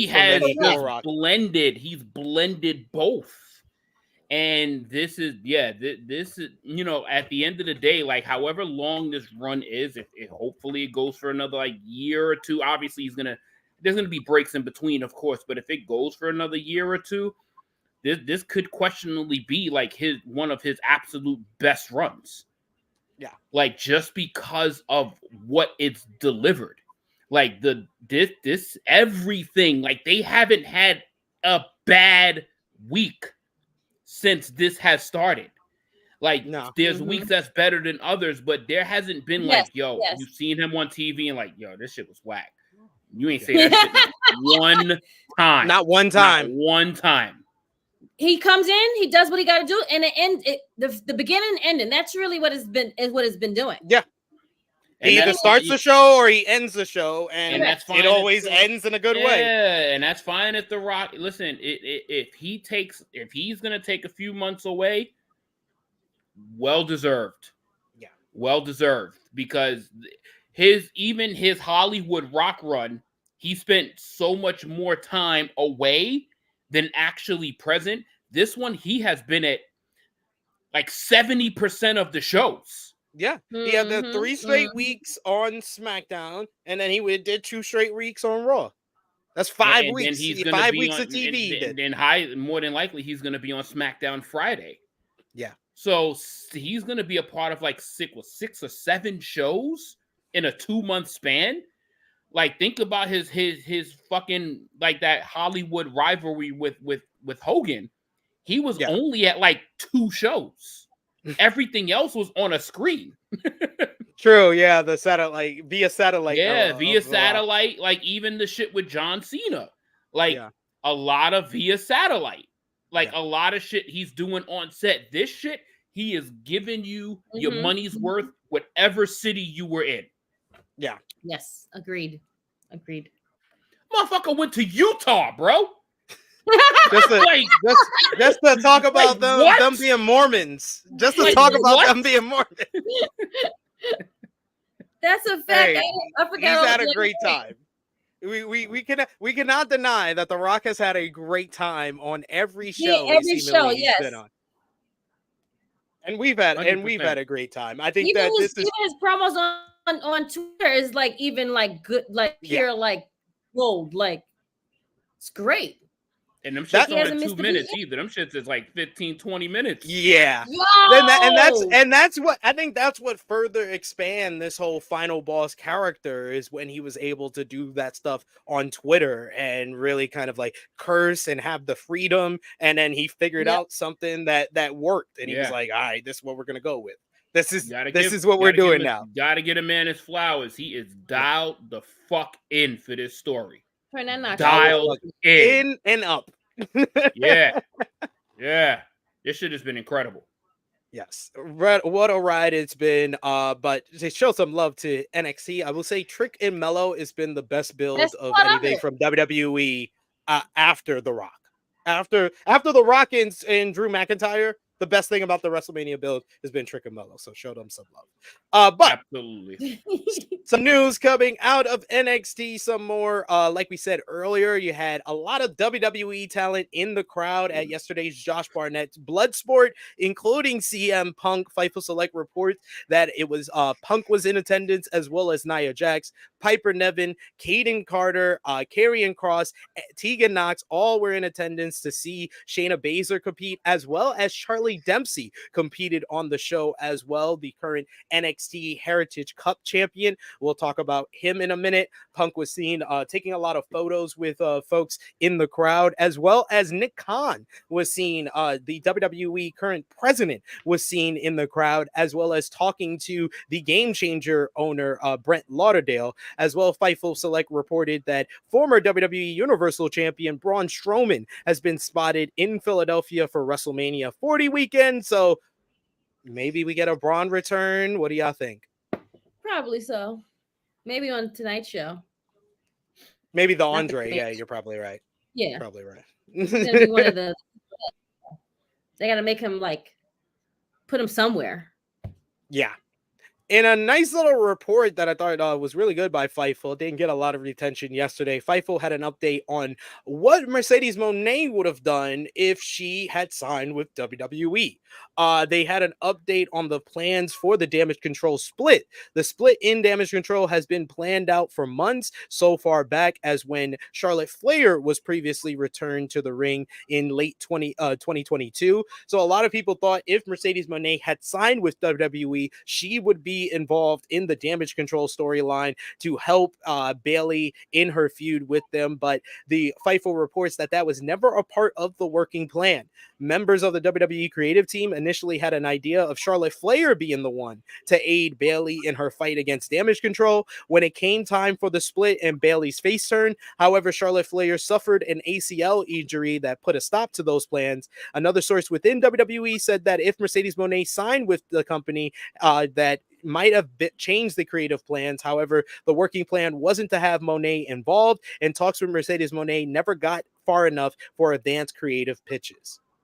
So, tough luck for all of y'all that was fantasy booking that. I know I was. AEW. We knew that was not happening. I don't understand why they thought that she. Go ahead, because we could talk about this forever. Go ahead, continue the next one, friend. AEW Dynamite. We're going into the Converse now. They did 752,000 viewers this week. The show featured an excellent closing segment with Samoa Joe and Swerve Strickland's AEW Dynasty contract signing, which turned out to be a compelling promo exchange, which included Joe telling Swerve that he will beat him down so bad that he will be mentally scarred like he left one of Diddy's parties too late. Wrong. He was wrong for that one. That was wrong. one of the mic drops. The most mic drop moment I have heard on a wrestling show in quite some time. The signing ended with Swerve attacking Joe, but Joe getting the better of things, attacking and busting open Strickland with his own steel chain. But he must have forgot that Swerve loves this shit and signed the contract in his own blood before Joe came back to the ring and drove Swerve through the table, driving him through the table to end the show standing tall. This was a very good, excellent segment to end the show and to hype up the AEW Dynasty main event. You also had Will Ospreay. He defeated Powerhouse Hobbs in a great clash of styles battle. Post-match, Ospreay bumped into his AEW Dynasty opponent, Bryan Danielson. This led into Danielson defeating Lance Archer in a very good David versus Goliath battle. Meanwhile, you had the Young Bucks. They picked up the victory in the AEW World Tag Team Title Tournament semifinals against the Best Friends, not Chucky T, Trent Beretta and Orange Cassidy. I thought this was another really good matchup on the show with Sue getting involved with one of the worst paintbrush slaps I've ever seen. But I love Sue. I love Sue. I'm okay with Sue. We love her. But the Young Bucks talking trash to her after the match, telling her to cry a river. But this led to the post-match where the Best Friends look like they were going to do their signature hug, only for Trent to lay out Orange with a running knee. You also had Willow Nightingale cut a spirited, genuine babyface promo to hype up her TBS title match against Giulia Hart at Dynasty, but it was Mercedes Moné who interrupted to announce she will challenge the winner for the title at AEW Double or Nothing coming up in May. Thunder Rosa became the #1 contender for the AEW Women's World Championship to face Timeless Toni Storm at AEW Dynasty with a win over Mariah May, much to the dismay of Timeless Toni Storm, of course. However, it wasn't all good on this episode, folks. Nope, it wasn't. You said all the good stuff. We might have saw one of the worst Dynamite matches in history, as Daddy Ass Billy Gunn, 60 years old, and apparently very pissed off that his sons came in with an uninvited guest with their own key to his house. It wasn't a home invasion. They came in with a key to his own house. They did not break anything, did not do anything, only threw out his protein powder. But apparently that was enough for him to be angry, to beat Jay White's ass for 11 minutes of 11-minute and 39-second matchup. Justice for Jay. Justice for Jay. Justice for Jay. Post-match, Billy Gunn won the matchup as well via Jay White hitting a low blow, which I counted on a second viewing. That was the low blow was only the second move Jay White had hit in the matchup. Terrible. The second move. Yes, Daddy Ass gets the win via disqualification, and then post-match, the Acclaim and Daddy Ass beat down Bullet Club Gold until White and the Guns ran off. Krssi Love, you had a lot to say during the recap, so let us know what you thought about this week's Dynamite. I need justice for Jay White, because someone that was a top heel, then you put them back with the Acclaim. They did the whole bang bang signature game thing. It was cute for a little while. Happy it's over, because my man needs to be a heel. He works better as a heel. Yep. And for my man not to get any type of offense in 11 minutes. How long was the match, friend? 11 minutes, 39 seconds. Terrible. This is a disservice to this man. How dare you, Tony Khan, do this to him? I know we have Will Ospreay, we have Takeshita, we have Okada. We have all those people there.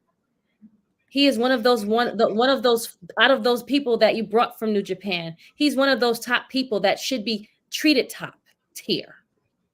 I agree.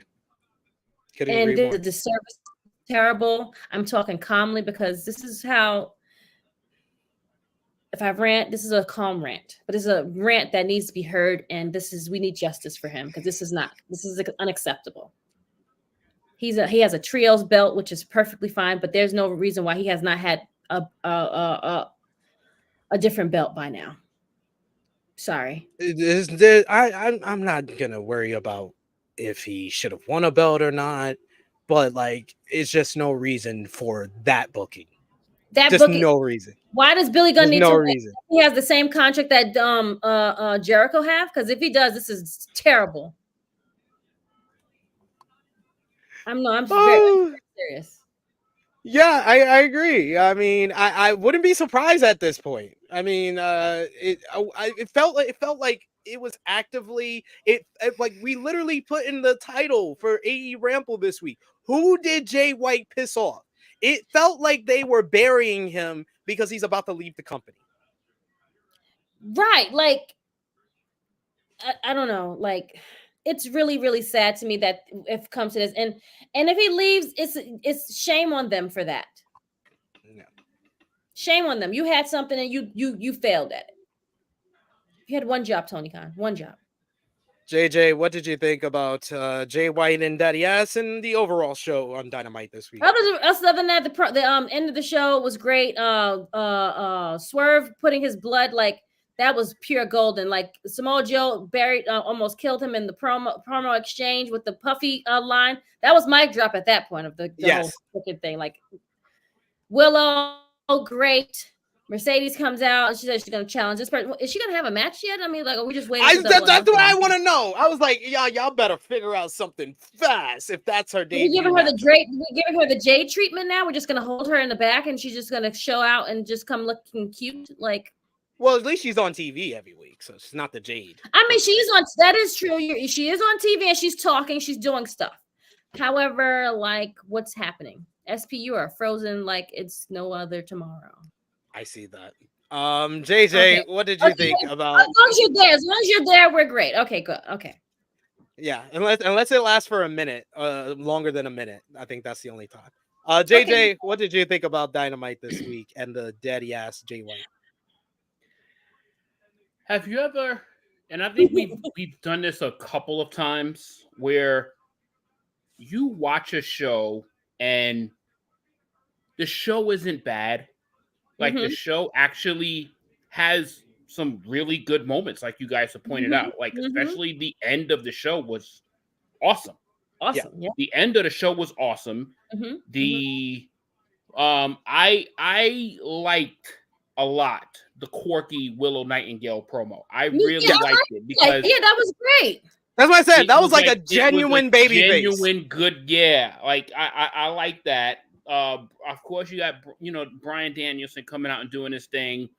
I like the twist that they're doing with the best friends and Cassidy. Like, yes, that's great. They had moments, right? Yep. But then you have something that ruins the entire show. Like the entire show, and this was two things for me. Yep.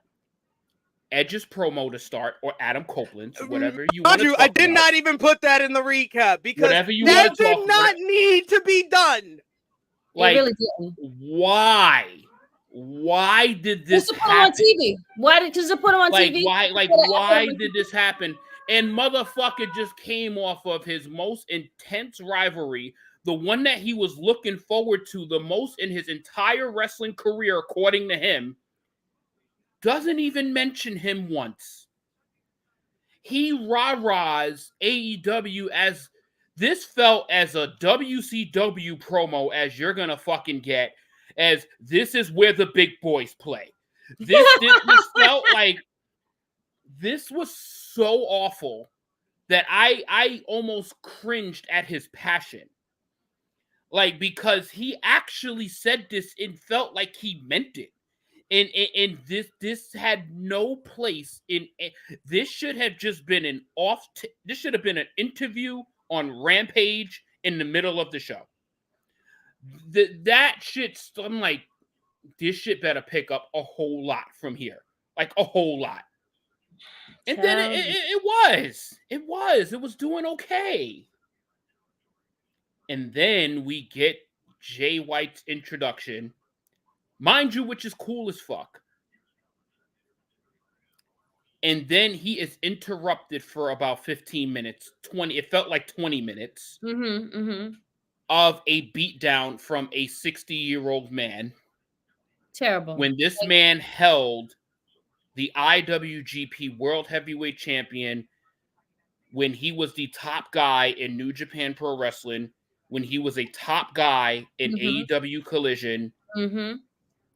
He's one of the best wrestlers in the world. He is one of the best characters in the world. And then y'all just took y'all drawers down, had some gas, drank a whole bunch of coffee, and just shitted out espresso shit on him.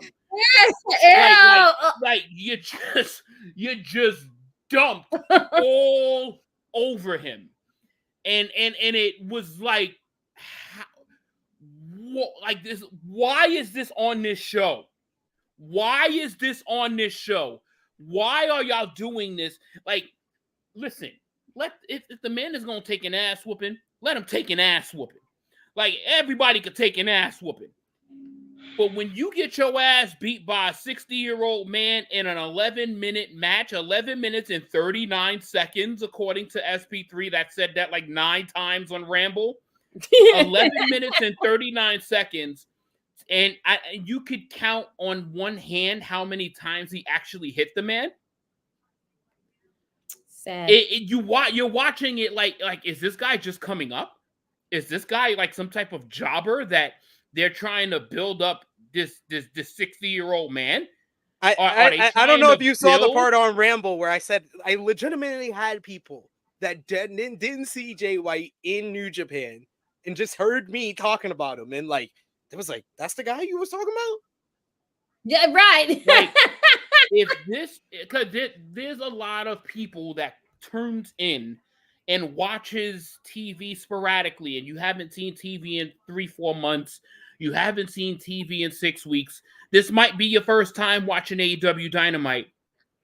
And then if you have any friends that talked about Jay White, and then you saw that 11-minute and 39-second display, they are all looking at you like you're a fucking idiot and you have no idea what the hell you're talking about, because he looked like ass. Yeah. And the miscarriage of justice that took place there ruined the entire fucking show for me. Like, there was, like, I should have enjoyed the Swerve and Joe promo so much more than I actually did, because I was sick to my stomach for the rest of the night. I was literally, I thought I was coming down with a stomach flu. I thought I was getting sick. I could not recover. I literally could not recover from this. This ruined the entire episode of Dynamite to me. Like, I was like, I don't care. Because I'm going to remember these things when you talk about them. But that is the only fucking thing that I'm going to remember, is what those scumbags did to Jay fucking White on this night. Like, my God. I was like, you are doing this to this man on the biggest week of wrestling? You're doing this to him on WrestleMania week, where everybody is watching wrestling? You do this to him? What the fuck did he do to you? Did he fuck Tony Khan's wife? Did one year ago, he just signed with the company. 1 year ago. Like, what did this man do to y'all on the biggest week of wrestling to do him that dirty? I, for the life of me, could not figure that shit out. And I was like, oh my God. I felt, this is why I think I watched Ramble for so long, is that y'all were just speaking my language for like a half hour. I'm like, you gotta be shitting me. You've got to be shitting me. Like, I could not enjoy the rest of the show. I just couldn't. I just could not get into it, because I'm like, all right, whatever the fuck he did to y'all was not worth putting that shit on TV. I don't know what else to keep saying but being angry about it. But it literally looks like they took shit the color of my shirt and just dumped it all over fucking Jay White. I mean, I can't put it any better than that, because it's just embarrassing. It's like who booked that? Who thought that was okay? What did he do wrong? Like, that's the question I had watching that match. Help. I was like, what is the point of this? And then I ranted so long on Ramble yesterday, is because we had people in the chat, had people on social media actually defending this shit or asking questions to defend this shit. Yeah, They're like, Oh so Billy Gunn has to retire because he's too old. I was like, I'm not No, saying that. not what I'm this- saying no one I'm ever saying said he Fucking shouldn't be idiot. doing that. Fucking idiots. Idiots. Idiots. do Anybody have that a- has that kind of question is idiots. We do have a super chat donation here. Thank you so much to Belle. She says, and we have to acknowledge the bloodline because DJ would not be back if it wasn't for that story. 100%. 100%. Oh, The bloodline absolutely. story. Yeah. That is a fact. And thank you for changing the subject and changing the course. Yeah, Because it could go in a rabbit hole. anything I just can't say anything positive about Dynamite this week. And I hate that. I genuinely hate that because the Swerve, the blood signing for Swerve, and then him just sacrificing himself, and the great. look that Samoa Joe gave, like, yo, this motherfucker is psychotic. Yep. Like, I should have just absorbed that and be like, yo, this episode was fantastic. Mm-hmm. But unlike grand opening, grand closing, you had shit opening, shit middle, and unrecoverable closing. We're stuck in this. I hated this Dynamite for that. I hated it. Like I don't blame you because that the Copeland thing, and then also Jericho just being around. Oh my god! Like, oh my god! That was even the thing that cringe shit. Oh, yo! Why they give? Oh my god! I didn't even talk about that cringe shit. Yo, did you? No pop when you heard his music. Nothing. Yep. They booed the graphic for the segment. That's when you know something's wrong, Tony. Like, I had to scream at the screen on Ramble to be like, Billy Gunn and the Acclaim are not as over as they were 2 years ago, and Chris Jericho is not as good as he was 2 years ago. And he's also not as over as he was. They don't want to accept it. That's the problem. No one cares about your wisdom. No one cares about, no one gives a fuck about any of that. And you know what? Neither does Hook. Like, he looks like he doesn't care. No. Like you're not listen, and Hook has a very good poker figure. Like, he's a very good he's very in tune with his character, and you could even tell he don't give a fuck. You could even tell he don't give a fuck. He could not care less of a fuck. But yes, we got to talk about some news coming out of Dynamite, and yes, it's about CM Punk. CM Punk had much more to say about AEW, and he even got asked about Brawl Out. On the original issue, all stems back to the Hangman Adam Page promo that they had before Double or Nothing. Punk said on Page diverting from what was supposed to be said. He said, what he said didn't matter to me. If I'm working with you and we sit and talk, one of the biggest criticisms of WWE is that it's overly scripted. There are writers. Pro wrestlers don't need writers. Some people don't. Some people do. Some people prefer it. I sat down with him. We hammered it. I was very gracious. We hammered out this promo. You say this, I'll say this. You say that, I'll say this. Great. Then he proceeds to go on live TV and not say any of the shit that we talked about. I can't hear him because the crowd is too loud. I'm looking at him and I have to really pay attention to what he's saying because my response matters. I can't just say what I had planned because it's not going to match what he said. He's saying some shit. I don't know what he's talking about. On his reaction to the situation, he said, I'm like, why would you do this? Why would you ruin TV? TV is very expensive. Every minute of TV is hundreds of thousands of dollars of production and all that stuff. You're shitting on me. You're shitting on the business. Why would you do this? I knew the promo ended with him punching me and I had to double leg him. Why is he doing this? I didn't know what was going on, but I was professional. And afterwards I spoke to him and was like, why would you do that? He thinks I got one of his friends who hasn't been fired. I went to Tony and the lawyer and I said, you need to fix that. If I do, you're not going to like the way I fix it. And I thought I was being professional by not just murdering him on TV. With me, respect is the default. I respect everybody until you do something that makes me lose my respect for you. On the all-out scrum, he said, getting out there and seeing the reporters that report shit about me, about you, like it's fact, without ever checking with you to see if stuff happened, who are openly friends with other wrestlers. It's just fucking high school. It's high school mean girls drama bullshit. I get there and I see these goofs and I just lose my temper. Top 3 CM Punk promo, though. On Tony Khan sitting next to him during the scrum, he said it's nothing he never heard before. He should have handled it before.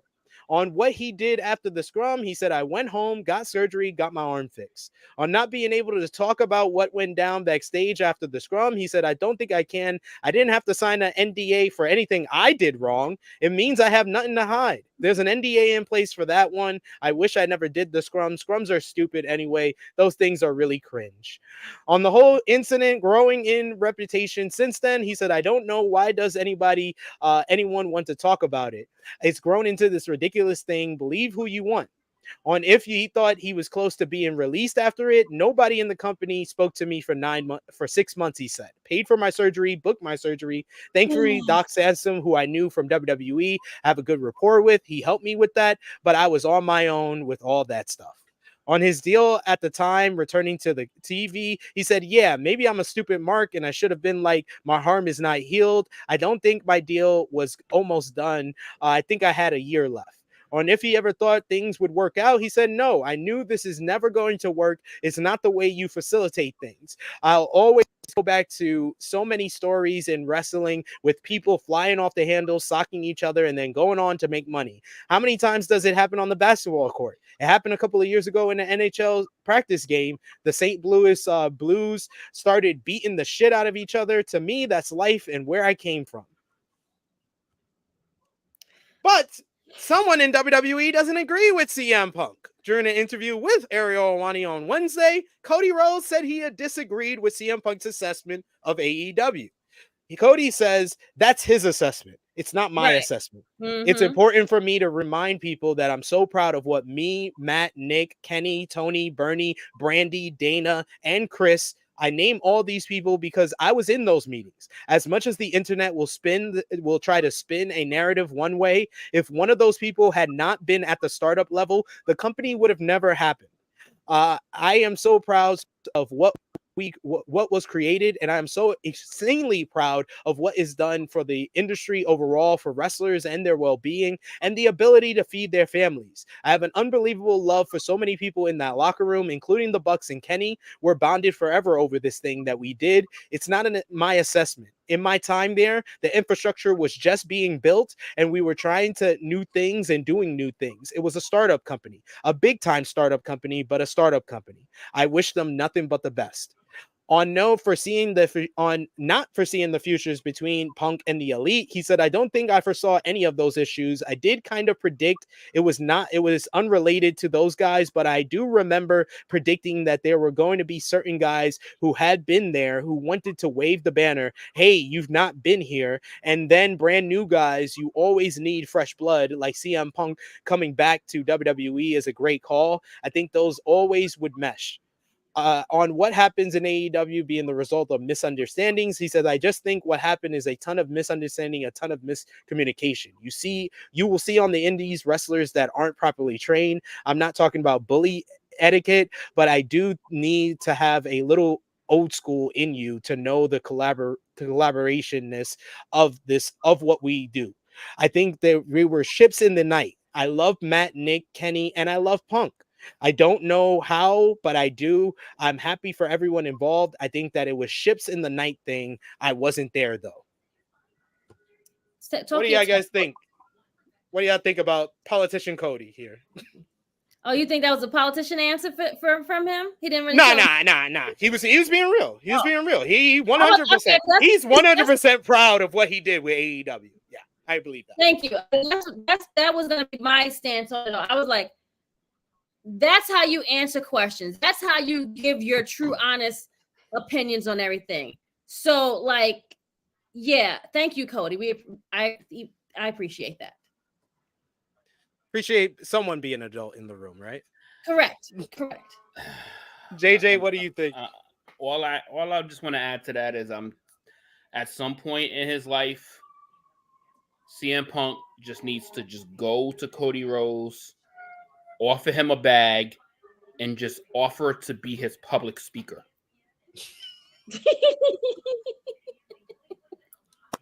Because that is how an adult speaks. Yes. That's how an adult acknowledges all spectrums. That's how an adult doesn't burn all bridges that you don't agree with. There we go. Cody Rhodes, even though Cody Rhodes is a decade younger than you, Cody Rhodes is speaking like an adult. Not an angry, bitter person that is seeing his ex and has all of this shit to say that they did wrong and he did nothing right. He did nothing. He acknowledges they've always been the problem. I've never been a problem. Cody Rhodes when CM Punk is done, hopefully someday, he just approaches Cody and offers a bag to be his public speaker. Hopefully. I don't think he's that smart though. Me neither, but there's hope. It's a shame that we never got Punk and Cody in AEW. That would have been a lot of fun. Would have been a lot of fun. It would have.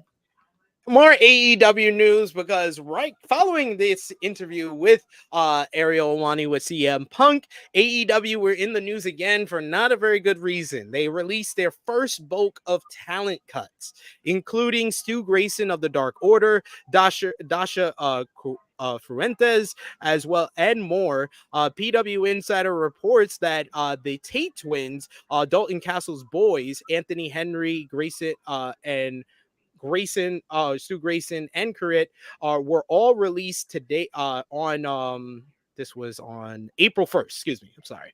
And this was reported by Fightful Select, as well as Parker Brudor.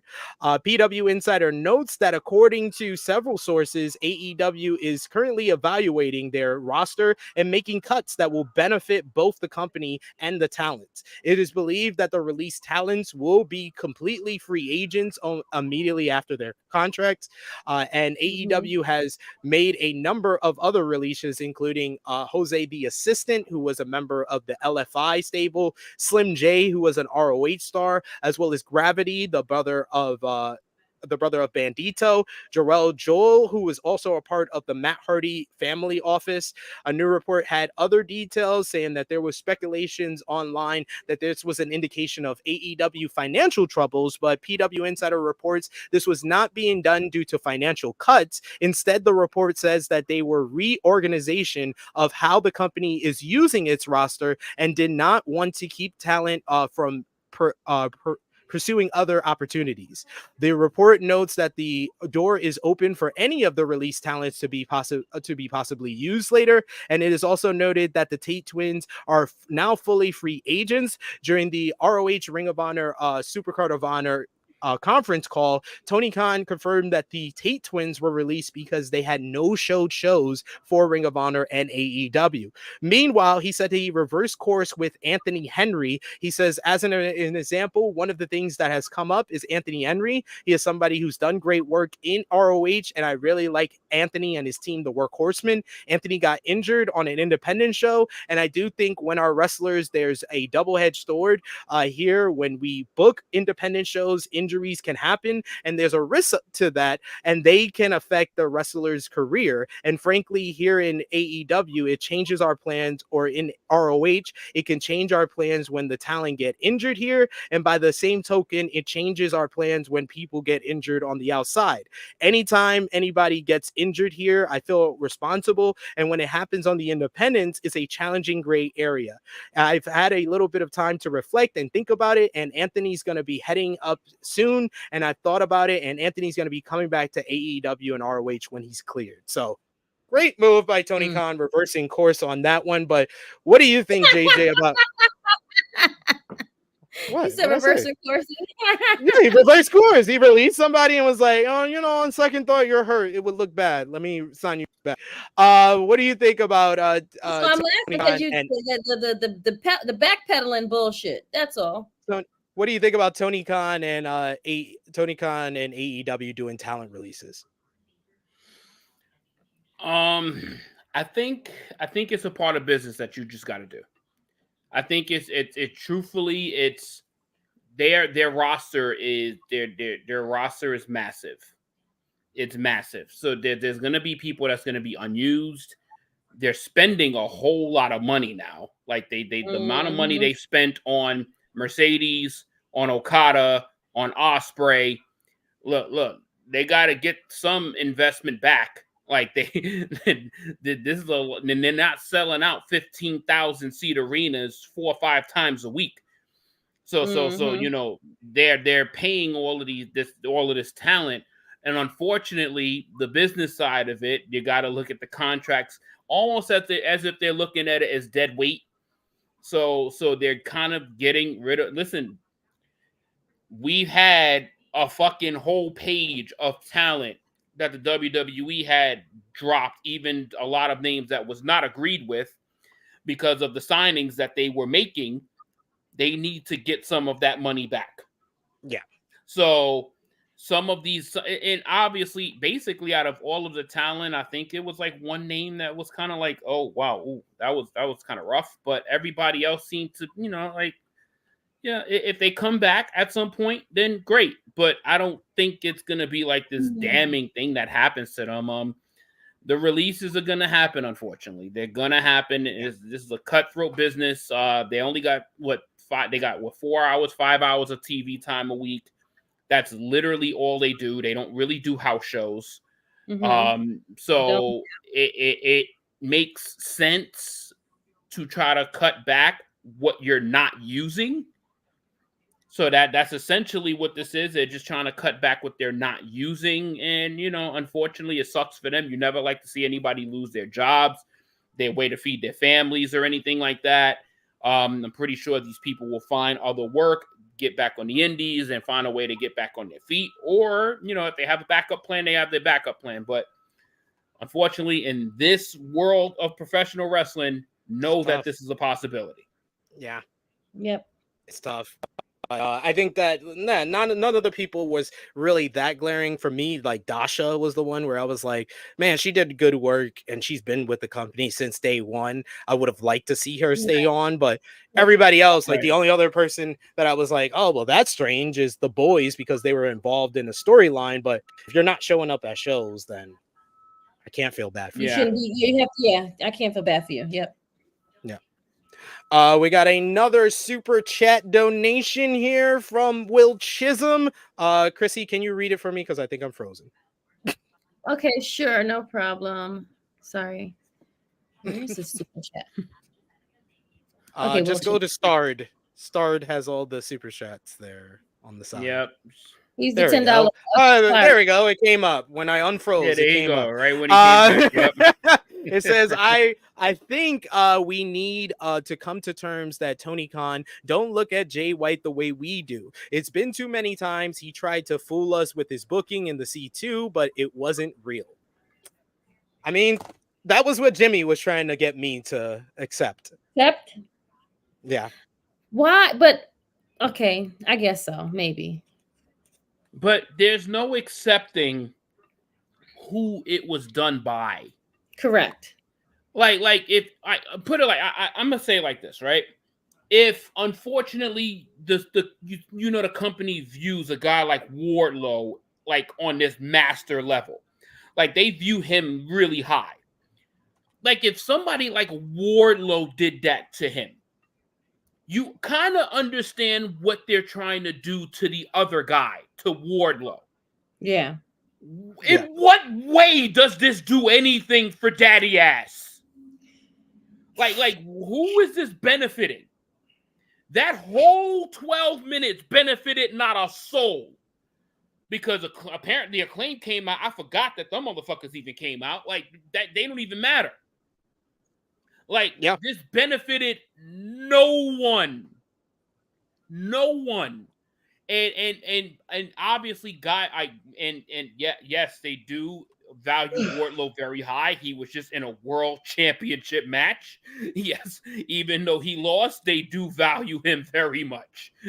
So if I better see Daddy Ass in like a TNT title match or some shit coming up soon, because if he's not in a match like that, then this shit means nothing. I doubt you see that, friend. I'm sorry.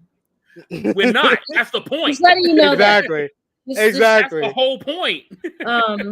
Yeah. We got Negro Buck sending a super chat donation. Thank you. You guys are killing it with the super chats today. He says, sending this before I start work, but this is just manifest my girl Rhea retaining because since her title has the same lineage as the SmackDown Women's title, she's 10 days away from beating Bayley's record. I did not know that. Okay, great. Yeah. I did not know that. So that's good. Now, I see a couple of where Samoa Joe choked out Wardlow flat. Yes, that is called making Samoa Joe look strong. And Samoa Joe, there's a big difference there, people. Samoa Joe wound up becoming a world champion, so it worked out in the long run. Like, how are we not comprehending this? If you got a star talent in a title match for your biggest prize in the company, they value you. Yep. Like, I don't get it. How does that not comprehend? I love how people are pouring one out for the releases in the chat. It says pour one out for Jose the assistant. Y'all are wild. But AEW Collision. I'm just gonna go without pictures because every time I try to do pictures, I start freezing. AEW Collision this week. The show featured Matt Cardona making a shocking return to AEW to answer the Cope Open to face Adam Copeland for the TNT Championship. Copeland defeated Cardona in a damn good opener to the show in front of a hot London, Ontario, Canada crowd. Meanwhile, you had FTR beat the Infantry in a good matchup, while Top Flight defeated Ricky Starks and Big Bill after an injury scare for Starks. But this leads to FTR versus Top Flight in the AEW World Tag Team Title Tournament semifinals on Collision tomorrow at 11:30 p.m. Eastern Time, for anyone who forgot. Thunder Rosa beat Lady Frost. Bryan Danielson, Claudio Castagnoli, and Kazuchika Shibata defeated Lance Archer and the Righteous in a rock-solid trios main event as well.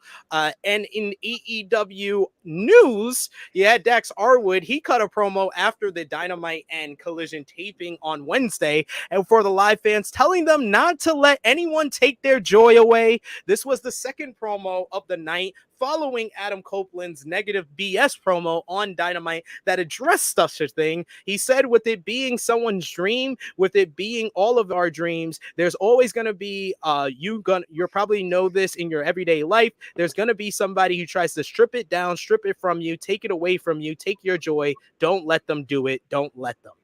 He said that wasn't referencing CM Punk, though. He swears.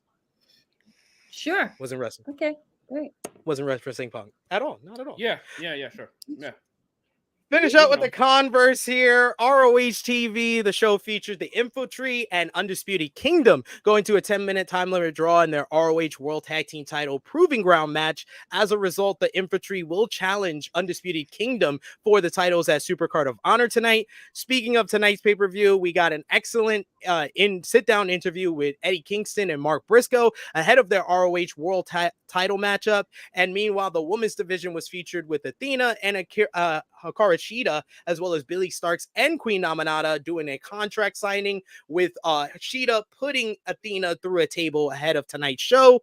And then you also had last night, STARDOM did their American Dream show in Philadelphia at the ECW Arena. You had Micah beating Megan Bain to retain the World of Stardom Championship. And you also had stars Mayu Iwatani and Momo Kogo teamed up with Tom Nakano to beat the reunited OG Club Venus of Mina Shirakawa, Zaya Brookside, and AEW's own Mariah May, which led to post-match AEW Women's World Champion Timeless Toni Storm made her surprise return to her former promotion to give Mariah May some flowers and tease STARDOM being a part of Forbidden Door. So Timeless Tony Storm making a surprise appearance during WrestleMania week. I love that. That was a great moment on the Stardom show, and everybody was talking about it afterwards.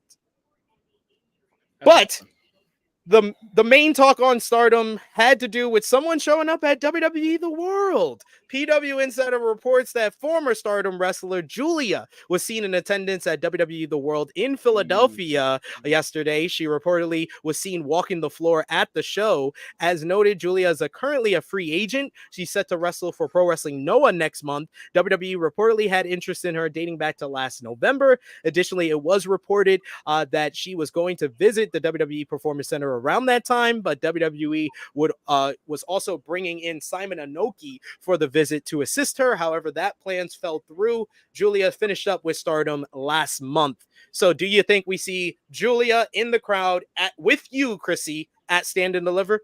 Yes, I hope so. I hope I see her there. Yay! I hope I see her over there. There you go. Yeah, there you go. She should be there. She should. It's been a while since we had an in the crowd debut too. Yes. I feel like it needs to be done. So let's see what happens. TNA Impact, the show featured Nick Nemeth defeating Alex Shelley in a good main event, as well as Ash by Elegance defeating Zaya Brookside. Frankie Kazarian beat Chris Bay, while Mustafa Ali defeated Rhino in an old school rules match. And then to finish up what we missed, GCW, The Collective, started on, what was it, Wednesday, Thursday? I don't know.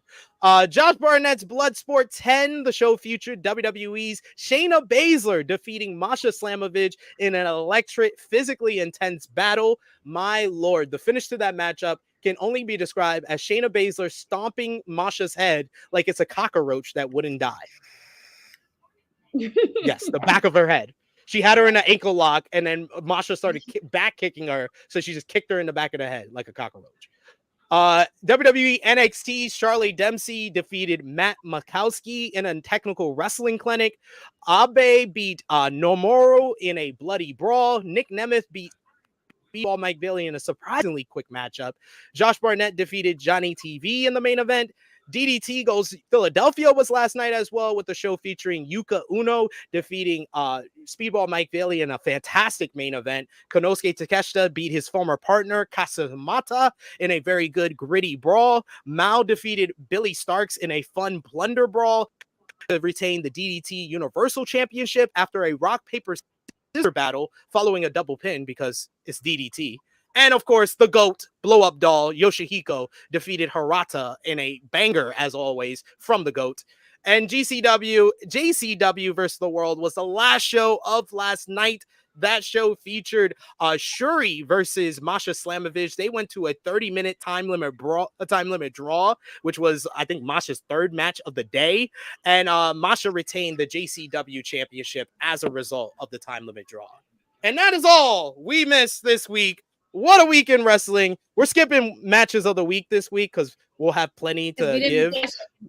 Right. Well, there's like 97 more shows to predict. Exactly. Yep. Exactly. And we're going to run through this very quickly because we don't have pictures either. ROH Supercard of Honor is tonight. Krssi Love's got to run and get to it very quickly here. So let's run through this. You got Mina Shirakawa, Mia Mai Sura versus Saya Kamatani, Tam Nakano, and Azumi. It's a Stardom showcase matchup. Then you also got ROH Television Championship up for grabs. Kyle Fletcher versus Lee Johnson. You got for the ROH World Tag Team titles is going to be the Undisputed Kingdom versus the Infantry after the time limit draw on ROH TV last night. And then we're going to predict the last three matches here. ROH Women's World TV title, first ever champion crown, Queen Aminata versus Billy Starks. Krssi Love, I know who you're picking. You know, I'm about to say Queen Aminata. She better. I'm burning that bitch down. No, I can't even say that. Sorry.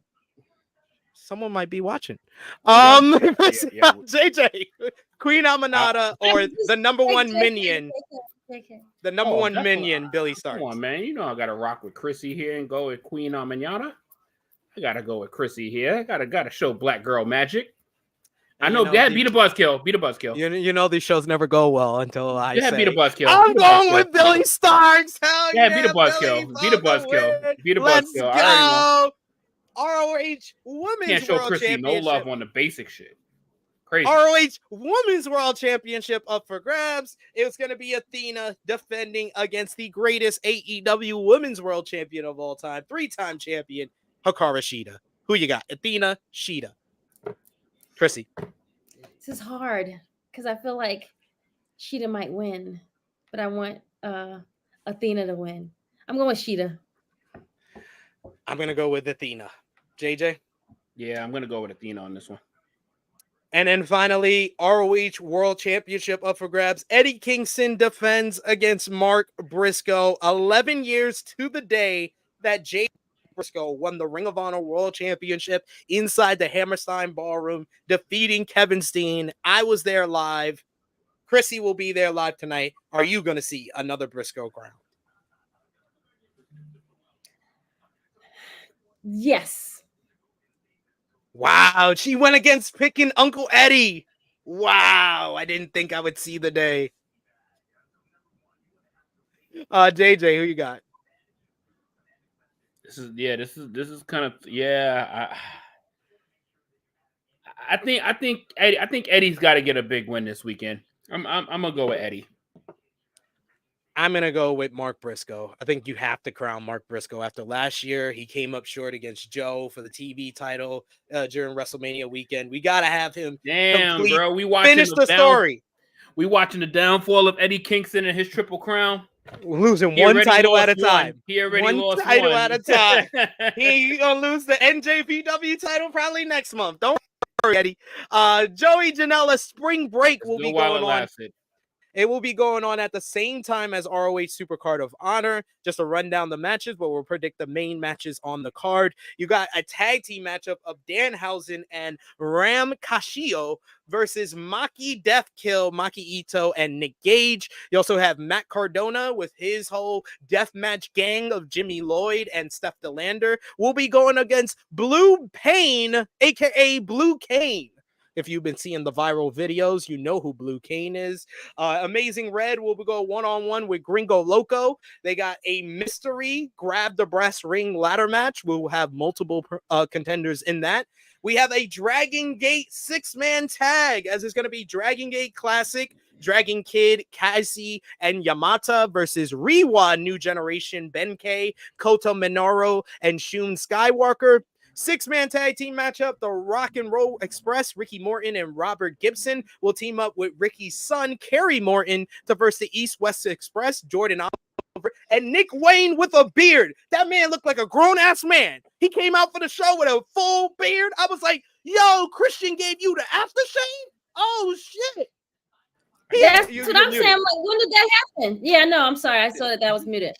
When like, we don't see you for a few days and you got a whole like lineup, son? Like, what's happening? Like, yo, he came out for that GCW show. I was like, yo, when the fuck this kid get a full beard? I was so confused. But yes, 2024 works magic, man. Nick Wayne and Jordan Oliver teaming up with Mike Bailey to verse the Rock and Roll Express and Kerry Morton. And then the top 3 matches, you got tag team match. It's going to be Masato Tanaka, Top Guy JJ, teaming up with Minoru Suzuki to verse Masha Slamovich and Rina Yamashita. Rina Yamashita is like the deathmatch queen of GCW. Masha Slamovich, the queen of the indies, versus 2 bona fide legends, Suzuki and Tanaka. Who you got? I'm not going against my legends. I'm sorry. Not going against my legends. They probably going to lose, but I'm not going against my legends, bro.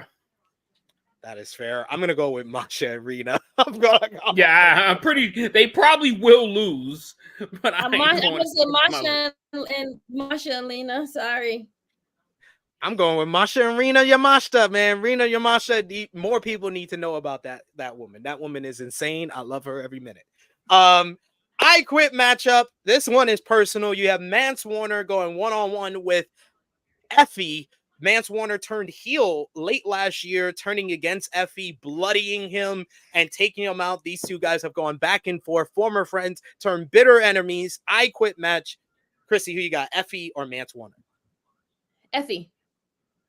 You know, Top Guy JJ. Who's Effie going against? Mance Warner. I'm gonna go with whoever the other guy is, because I've never seen Effie pick up a win ever. So that's not true. He's never picking Effie after Jeff Jarrett beat him in Hammerstein. Yeah. Effie doesn't win matches to me, so I'm just gonna go whoever he's going against. That is kind of true, right? So mean to the F, sir. I'm going with Effie here. And then the main event, you got Blake Christian defending the GCW World Championship against the namesake of the show, Joey Janela. Blake Christian will have Shane Mercer in his corner. Joey Janela will have the first lady of professional wrestling, Missy Hyatt, in his corner. Krssi? Why is that lady there? She is not the first lady of wrestling. Stop giving her that damn title. Who gave her that fucking title? But I guess Jeff Jarrett, whatever. I don't really give a shit. Jeff Jarrett, Joey Janela versus Blake Christian. Oh, sorry, Joey Janela, my bad. Sorry. Yo, she just went into a whole fog. Oh, other fog. Top guy JJ, who you got? Yeah, I'm gonna go Blake Christian because Joey Janela is another person I never see win matches either.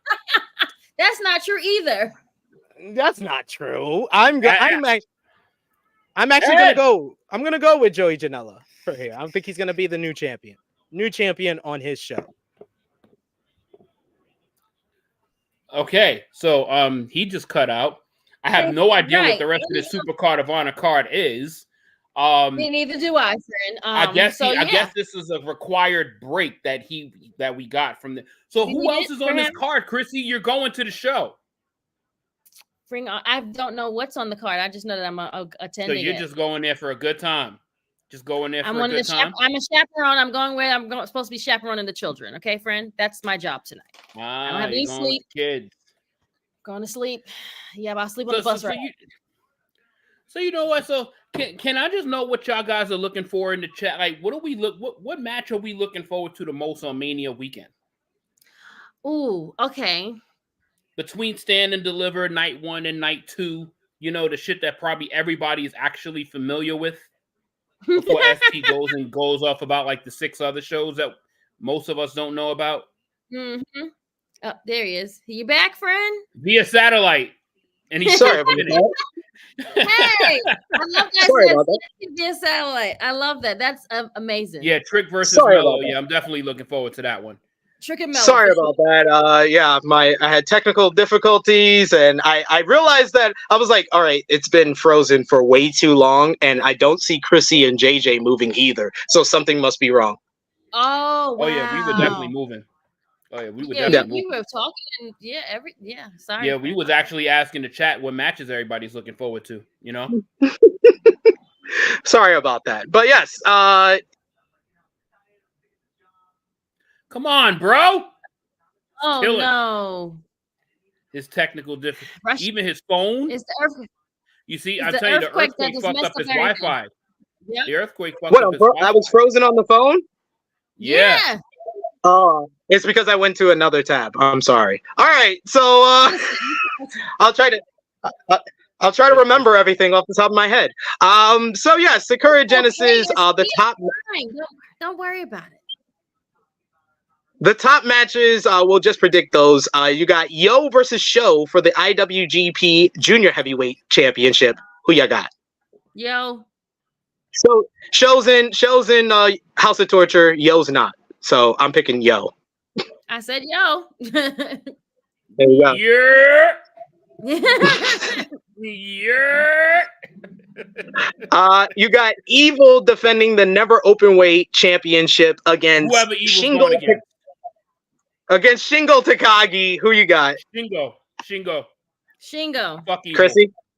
Shingo. And Tetsuya Naito versus the winner of the NJPW New Japan Cup 2024 tournament, Yota Tsuji. Who you got? Yota Tsuji. I'm picking Shingo and Yo, and then with this one, I'm picking Naito, but I wouldn't be surprised if Tsuji wins. Yeah, okay. I'm gonna go Tsuji because you gotta build some momentum. Naito can afford an L. Yeah, they need someone new. Yeah, he's a made man already. I need someone new to win there, so I understand. Krssi? Same. All right. NXT Stand and Deliver. You have the pre-show matchup is going to be Joe Gacy versus Shawn Spears. You also got a 6-woman matchup of Fallon Henley, Thea Hale, Kalani Jordan, and somebody else. I don't have my notes. Fallon Henley, Kalani Jordan, and Thea Hale versus Kiana James, Izzy Dame, and one more JC Jane. There you go. See, I'm forgetting. Then you got for the NXT North American title, Obafemi will face Dijak and Josh Briggs. Who you got, JJ? I can't go against Obafemi. Obafemi's that dude. That's the smoothest I've ever done that. Yeah, Obafemi. I would say, Obafemi. I'm going Obafemi. Yeah, I'm going Obafemi. Yeah. I can't. Especially after that ass kick he gave he's to that dude right now. On Tuesday, he better win. I said it during our preview. I think he's going to be the guy that beats Dijak for the title. Yeah, I literally was just about to say Obafemi he's on a rocket ship to the title. Yeah, I agree. You got also, it's going to be for the NXT tag team titles, the Wolf Dogs versus Axiom and Nathan Frazier.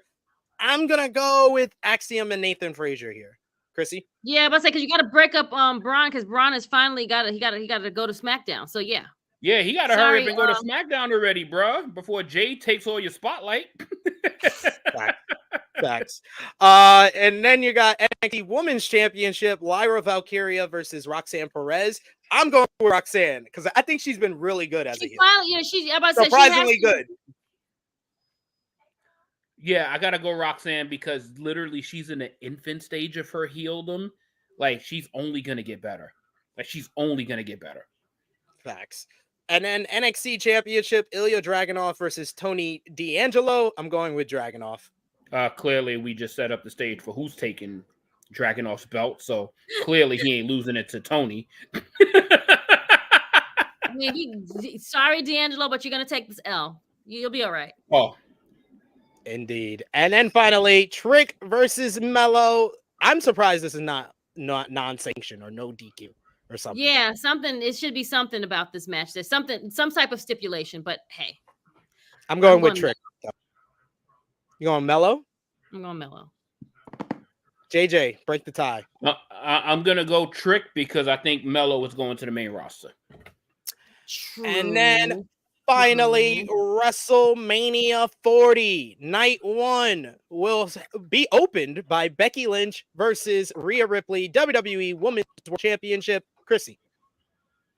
Becky. JJ? Yeah, I think they're going to open up the show with a bang. I think Becky is taking that. I think Becky's taking the championship. I'm going to go with Rhea to retain. Even though I think this can go either way. It can go either way. This is a coin flip match. This is truly a coin flip match. And I wouldn't be mad at either outcome, to be honest. And it's their first time fighting. This is their first match. So they got second on pay-per-view. Second on got it. Okay. But yeah, coin flip. Intercontinental Championship matchup, another one I feel that can go either way. Gunther defends against Sami Zayn. The way they've laid out this story for Sami, it's the Rocky story. So it kind of I assume he's gonna win, but it's Gunther. So JJ, who you got? I'm gonna since this is the Rocky story, I'm gonna go Gunther because I think Sami's gonna win in a rematch. Krssi? I'm going Gunther. I'm gonna go with Sami because Gunther's got to move on to bigger and better things, in my opinion. Which is what? Which one? What are you going? World title. The world title. She's going for the world title. Right away? Not right away, but by Germany. Germany in August. We got 4 months. We got to get him ready for August. Undisputed WWE Tag Team Championships up for grabs in a ladder match. Both sets of titles will be up for grabs as the Judgment Days. Finn Balor and Damian Priest will defend in a 6-pack ladder match against DIY, Awesome Truth, The New Day, New Catch Republic, and A-Town Down Under. I'm going with Awesome Truth to win the Raw Tag Team titles and A-Town Down Under, Austin Theory and Grayson Waller to win the SmackDown titles. Terrible. They shouldn't even be in the damn stuff in the first Krssi, place. But who you got? Who you got winning here? R-Truth and The Miz. And who's the other people again? DIY, A-Town New Day, New Catch Republic, and A-Town Down Under. Oh yeah, okay. These are easy pickings. Okay, well, A-Town Down, whatever. Fucking first place. JJ. So I'm gonna go with the Judgment Day retaining the Raw titles. That's what I was thinking, though. Yeah. Then A-Town Down is gonna take the SmackDown Championship because I think the Judgment Days are just fixtures on Raw. It is Jay versus Jimmy. It is Uso versus Uso. Jay Yeet! Uso versus Jimmy Uso. JJ, who you got? Yeet! Yeet! Krssi? I have Jay winning. This should have had a stipulation involved as well, but whatever. This seems like it's going to be the first match of many, and that is why no yeet. Jimmy Uso wins. Rey Mysterio and Dragon Lee of the LWO face Dominic Mysterio and Santos Escobar. I'm going with Rey and Dragon Lee here. JJ? Don't think too hard, man. They're going in. Wait. Who are they going against? Dominic and Santos. Yeah, I could care less about this match, honestly. I'm gonna go Dominic and Santos, I guess. Krssi?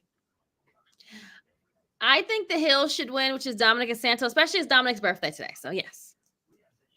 I don't think Dom should beat Rey at WrestleMania unless it's 1-on-1 and Rey's about to leave. Jade Cargill. Okay. But Rey ain't gonna take the fall. It's gonna be Right, he's Dragon not gonna Lee. get the pin. Yeah. It's Dragon Lee. If you're getting Dragon Lee this spot, there's only one reason to do is to get him a fucking win, because otherwise you should have picked Carlito in this spot or Andrade. This is true. You got to build the new talent. If he's doing a team with his idol for the first time, he got to win. Yeah. Jade Cargill and Bianca Belair and Naomi will face damage controls. Asuka, Kyrie, Dakota Kai, Black Girl Magic for the win. Next match. Why we Black Girl Magic. Woo. This and then match finally, is gonna be a fucking wash. And then finally, the main event of night one, the Rock and Roman Reigns of the Bloodline faces Cody Rhodes and Seth Rollins. I am going with Rock and Roman to pick up the win, with the Rock pinning Cody Rhodes to set up Bloodline rules for night two. Krssi? The ones. Simply just the ones. Everybody's going with the ones. All right, night two. LA Knight versus AJ Styles. LA Knight. JJ? AJ Styles. Oh, you ex JJ, sorry. No, you can pick AJ. That's fine. AJ Styles for you. I'm picking AJ. I think this is going to be a long feud. So I'm going to go with AJ Styles to get the first win. They already had a fight at the damn scrum. Because this is perfect for them, because neither is in title contention and they're just going to fuck each other up for months. Philadelphia Street Fight, Bobby Lashley and the Street Profits versus Karrion Kross and Authors of Pain. Well, I'm going with Street. He picked LA Knight. LA Knight. Oh, you got LA Knight. Okay. No. Yeah. Philadelphia Street Fight, Street Business. I'm going with Street Business. Street Business. They better fucking win. JJ? Gotta win. Gotta win. Io Sky defends the WWE Women's Championship against Bayley. You're going with Bayley? I'm going with Io Sky. They haven't built to Bayley winning here. So it doesn't feel like the crescendo that it should feel like. You are 100% right about that. Especially me picking Becky to win. Becky to win the World Championship. I don't see both women's championships changing hands. Yeah, that too. Yeah, if you pick, I got both of them retaining, but I definitely wouldn't have both of them changing. WWE United States Championship matchup. Logan Paul defends against Randy Orton and Kevin Owens. Triple threat. Krssi. Logan Paul. I'm also going with Logan. JJ? Yeah, I'm going Logan retain. I don't know how he gonna pull that shit off. I don't. That part I don't know. Because Randy and Kevin is gonna fuck it up for both of them. They're gonna fuck it up for each other, and Logan is just gonna steal it. And then finally, the double main event. First, Drew McIntyre challenges Seth Rollins for the World Heavyweight Championship with CM Punk on commentary. JJ. I am going with a new World Heavyweight Champion in Drew McIntyre, followed by a cash-in from the Senior Money in the Bank, Damian Priest. Really? Krssi? Drew should definitely win. I'm praying that Damian Priest does not come out and ruin this because, yeah. Sorry. Damian Priest, it doesn't feel like the right time for him to cash in Money in the Bank. It's never going to be the right time. No, it's never going to be because Triple H don't know how to book male Money in the Bank winners. Now. Just fuck it. If he gonna fail, just fail at Mania, bro. But I think CM Punk gets involved and accidentally helps Drew McIntyre win the World Heavyweight Championship to keep his rivalry with both guys going. And then finally, undisputed WWE Universal Championship up for grabs. Roman Reigns defends against Cody Rhodes. I think that this is going to be the most overbooked, shenanigans-filled main event in WrestleMania history. I think it's going to be every Jeff Jarrett TNA main event meets every Triple H in the Attitude main event meets every Hollywood Hulk Hogan NWO main event, all combined into one, where the Avengers of Cody come out and make the save. Cena comes out and fights off Solo. Jay comes out and fights off Jimmy. The Rock is there. He looks like no one's there to help him. Seth's already been beat down. And then the glass shatters and Stone Cold comes down. Stunner for Rock. Stunner for Roman. Cody hits 3 crossroads. 1, 2, 3. Cody Rhodes stands tall with all of the previous faces of the company as he is crowned the new face of the company. Cody Rhodes finishes the story. Krssi. Wow. That's some imagination, friend. Watch it happen. Huh? Watch it happen? Watch it happen.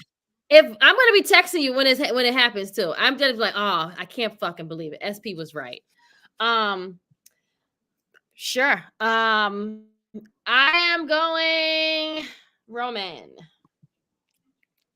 Hey, you did it last year and you were right. So, JJ. I sure was, and everyone laughed at me last year. This is where the TVA comes into play, and we fix the mistake from last year. The TVA? I'm dead, bro. I'm glad you said that shit. Let's go with the TVA comes in. They're going to come in and actually they're going to correct last year's mistake because last year was a mistake that turned into greatness. But yeah, I do agree with SP, and this is going to be a fuckery fuckfest with everybody and a mama coming out to help Cody Rhodes finish his story, because this is it. This is it. You can't play with fire. You can't play with fire. No more stories after this. Like, he will lose that fan, like, not lose the fan base, but they won't care anymore if he loses again at Mania. That is fair. We'll see but yes, nobody cares about. No one cares about him breaking Hulk Hogan's title run. No one cares about Hulk Hogan's title run.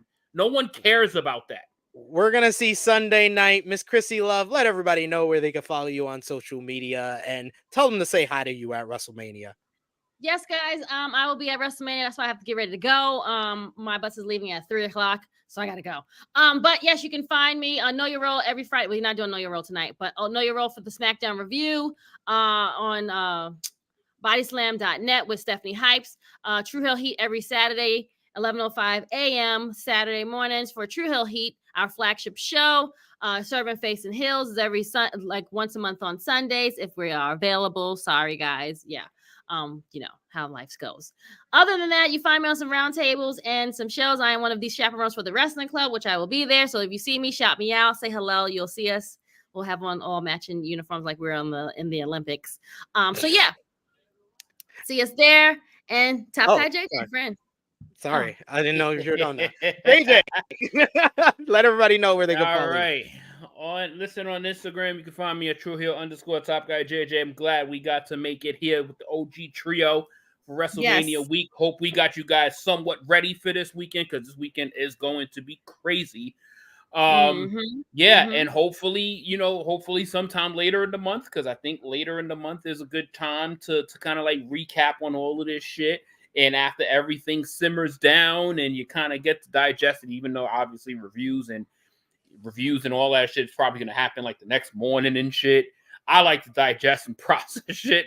But it's all good, man. So can't wait to kick it up with you guys again. It's been awesome. Let's get ready to rock and roll. TVA in the house to fix last year's mistake. Let's go. Indeed. And you can follow me on the Twitter machine at Tru Heel SP3, and be on the lookout for all the great content we got on the channel. Check out our WrestleMania 40 preview, as well as our NXT Stand and Deliver preview, our Supercard of Honor preview. We previewed every major show for WrestleMania week already, so go over and check that out. Check out AE Ramble, but stay locked here on the Tru Heel Heat YouTube channel. We'll be going live later today for Mania Friday content with SmackDown and Hall of Fame. We'll be here live for that. We'll also be live tomorrow for NXT Stand and Deliver at 12 noon. I'll be here with Romeo for that watch along. We'll also have a watch along on Saturday for WrestleMania Night 1, and our review of WrestleMania Night 1 will be on Sunday morning. Then we'll turn around, do the watch along for Night 2, and then review of Night 2 will be on Monday. I believe that's going to start at 1:05 p.m. Eastern Time, so join us for that one. But thank you so much to Miss Krssi Love. Thank you so much to Top Guy JJ. Thank you so much to all of you, especially all of you who gave super chat donations, like Super Chisholm here, who says Wardlow hasn't been the same since he cut the man bun. So true. And he also sends a second super chat donation. He says soon Krssi will be meeting with WWE, and Giulia is also there. So over under, they do in NXT Japan. I don't think they're doing NXT Japan well. I think that Rossi's new promotion is going to have a close tie to WWE, and it's basically going to become a Japanese feeder for WWE. I don't know if eventually he'll run NXT Japan, but I think that's like 5-6 years down the road, if anything. Okay. Let y'all think about that. Thank you for the super chat donations, Will Chisholm, and thank you all of you. So go ahead and enjoy a very merry Mania week for Krssi Love, for Top Guy JJ. It is me, your Tru Heel Phenom SP3. This has been Tru Heel Heat 271. Choking somebody is responsible. We are signing off until next time. Later.